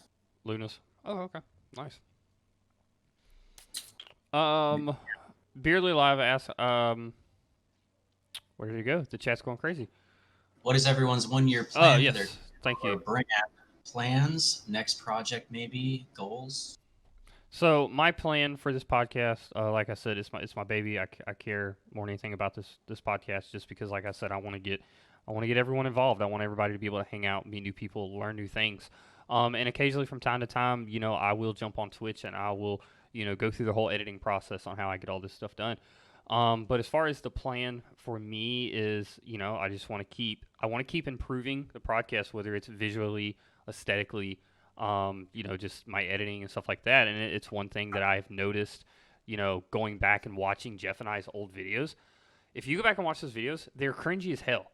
I tried so hard to sit down one night and go back and watch one of those old videos. I couldn't get 5 minutes through it. It was terrible. The audio sucked. The visuals, it was just a blank word screen. For a lot of you that don't know, the podcast used to be called M3 Gaming, for a lot of dumb reasons, because I was doing this by myself. And I'm not that creative. Don't even have an M in my name. Well, I was doing this by myself at the time, and so Jeff was able to come in and help me a lot. So my 1-year plan is growing this as big as I possibly can, getting in as many people as I possibly can. This, honestly, what you are watching right now, if you're watching this live, this was a test stream, and I'm very thankful for everyone who's here. This is the first time that we did this, and we are going to do many more of these, because coming the first of the year, our live streams will be actually live streamed in our little studio, aka Jeff's dining room. So we'll be able to have this all the time. So that's pretty much my plan for it. What about your Twitch channel? Since now you have 52 followers. So going back on that, and I'm glad you brought that up, because as you know, I do this for fun. I have fun with it. I love meeting new people. And that was kind of my thought process. And I've mentioned this to Team Tosca in the team calls as well, that look, the podcast is my thing. I'm here to stream on Twitch and this, that, and the other, just to have fun and meet people and hang out.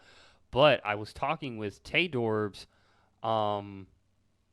a couple of nights ago. I think it was the four of us, and she made a really good point about it's not necessarily her thing either, but if she can get on there and promote, what she's all about, it brings more people into what you're doing. And I'm very glad that she actually brought that up, because it gave me a whole new way of thinking about it. If I can go on Twitch and, have the podcast in the bots, or, on the page, or this, that, and the other, it helps me in more ways than one. And I think that's what I'm going to continue to do, and I'm very appreciative that she said that. All right. Like I said, this is going to be a long-winded one. So because I kind of want to get everyone's plans and goals and future ideas out there. So Tosca, what do you have?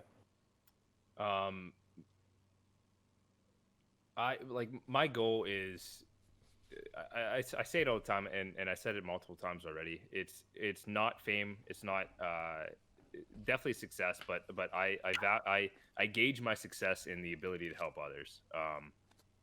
I started streaming. It took me 1 week to get affiliated. I did that with my own fruition, with my own drive and my own intent.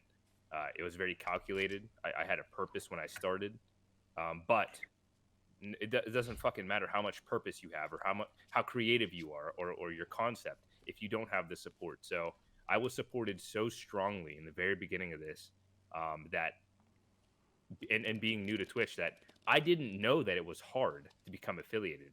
I didn't know it was hard to become community leader. I didn't know it was hard because of the support that I received. That's what made me.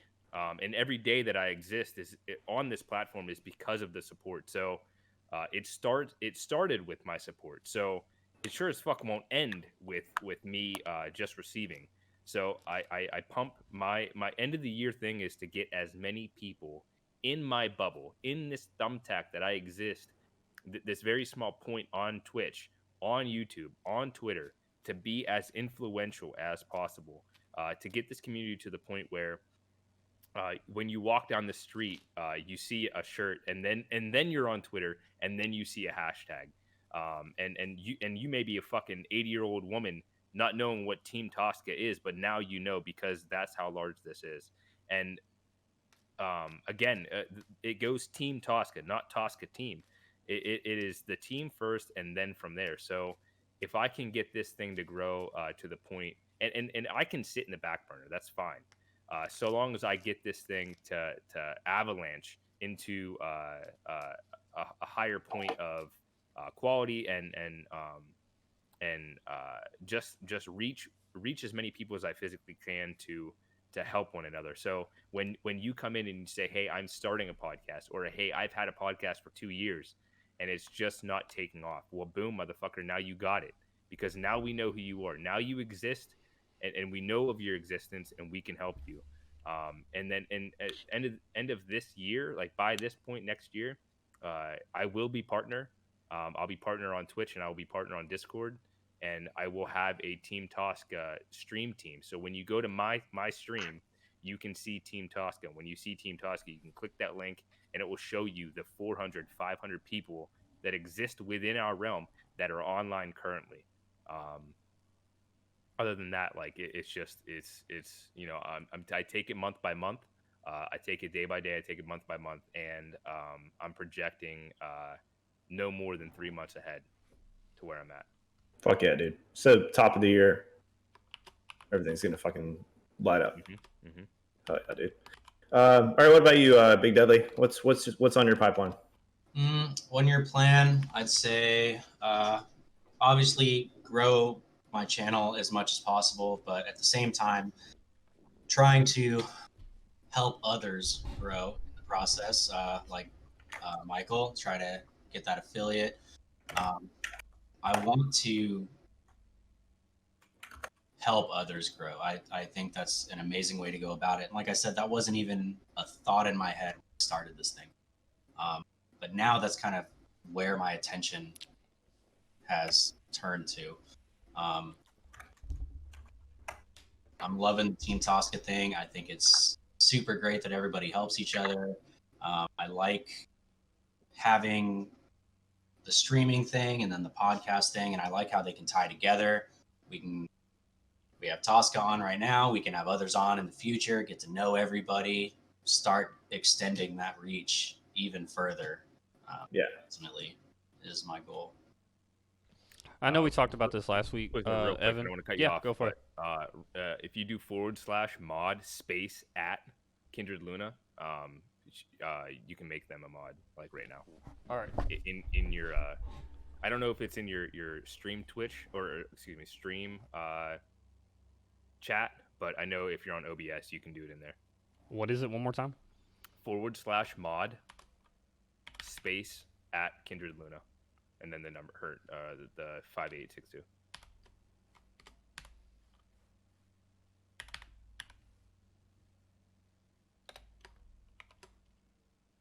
And this is a good point to make for the people viewing as viewers. This is how you become a mod, in my opinion. At least in my stream, doing this, dressing your part, right? If you want to be a moderator, yep, you got it. A moderator in a Discord. If you want to fucking be anything, dude, be that thing until you get it. And that's exact. And for the fucking 2 hours and 12 minutes, then that's exactly what they did the entire time. They modded the chat, and now they're a mod. I mean, that's exactly how it works, in my opinion. Yep, for sure. Dress the part. If you want to be a fucking turkey, dude, be a turkey. Dress like a turkey. You know? I don't know. How Come stream, but on December, I'll be an Discord. elf. What's up? No, because on Discord it's different than how it is on the stream. So Yeah. I'm like trying to play it to you. So I guess it's like actually this way. All right. Yeah. So I guess mine is I just want to grow the channel. Obviously, before the end of the year, I'm going to start slating people to be on this because this was a test run, but I feel like this was super successful. So I'm going to start having people from the community come on, and slating them in as much as we can, because I want people to see who we have in the community, whether outside of Discord, outside of Twitch. Like, if YouTube is able to branch out and these people can see who we have in the community, I really want that to happen. So I want to have as many people on as possible, just to you're growing roots, right? So you want as many roots as possible to make the tree flourish, right? So like that's my main goal as far as the podcast goes. On Twitch, still doing the pink mustache by the end of the year. I need to promote that a lot more. But we're really close. I'm at like 118 now. How do you get that? How do you get a pink mustache? If I hit 150 followers before the end of the year, I will have a pink mustache. What are you at right now? He's over 100. Yeah, I think you're at like 112. No, let's see here. 118. Yeah. Shit. So 32 away, and then we'll get it, and then you guys can be blessed with that for a couple of days. It'll be on the internet forever. But because I'm going to do a live stream with it, and then we're going to do a podcast. And then unfortunately the mustache goes away until it grows back, because I also have a job outside of here. But with that being said, that's my end goal. I just want to hit 150 followers by the end of the year, grow my channel a little bit, work on production of the actual stream itself, get the logo done, get some intros sent out. I actually like that idea for the channel of having different people from the community on, talking, certain points, getting a little background on them. People can actually see that, hey, this is a community of real people. Right. We're not all the same gamer, right? Like, Yeah, like if you take Michael and I, like we're more campaign story driven, third person type stuff, right? Tosca's more of a first person, shove the gun up your ass, pull the trigger kind of guy, and Evan's kind of like Evan's a whore. like all around, yeah. Yeah, a little bit of everything. I mean, we all are, but no. I mean but there's also people that play MMOs, and like there's Among Us people, Fortnite, Apex. There's people that play specific games. When we get Quell on here, I mean, he plays nothing but fighting games. Yeah, exactly. Which I would love to do like a 5-6 person stream if possible, and get Quell on for sure. Because that guy's amazing. He's been on our podcast a few times, and he's got a really good head on his shoulders. Yeah, I love him. Yeah, I love the streams when he's involved, or the YouTube's involved. Yeah, he's got a great head on his shoulders. Very very talented musician as well. So like that's my thing. I just want to have as many diverse of talents on here as possible, and people, so like that's the big thing I want to do with the YouTube. Twitch is secondhand, like it's more of like a support thing. Like I just want to be able to support people. Obviously I want to follow, get some followers for the pink mustache. That's my goal. Like that's that's it for now. Because this community is all about building people up, and I don't want to detract. So the focus is on the podcast, and then Twitch, and then real life or whatever. But yeah, that's the 1 year goal. Get as many people on this podcast as fucking possible. So if you guys are in chat and you guys want to be on the podcast, just DM any of us on Discord, and we will get you slated. No, please no, Michael. What? So yes, so just to kind of give everybody a heads up, I host it, I edit it, I throw everything together. If you want to get with Jeff is going to handle all dates and people. And Evan is here because he looks good. I want Evan here because he's pretty. Well, no, I want to appreciate everyone from joining us today. I really enjoyed this podcast more than anything in the world. Thank you for everybody in the chat. Thank you, Jeff. Thank you, Evan. Of course. Thank you, Tosca. This has been the Rundown This has been the Rundown Podcast, Charleston's own gaming podcast, and we will see y'all next time. All right. Thank you, guys. Thanks, everybody. Thanks, man. Thank you for Thank having you. me.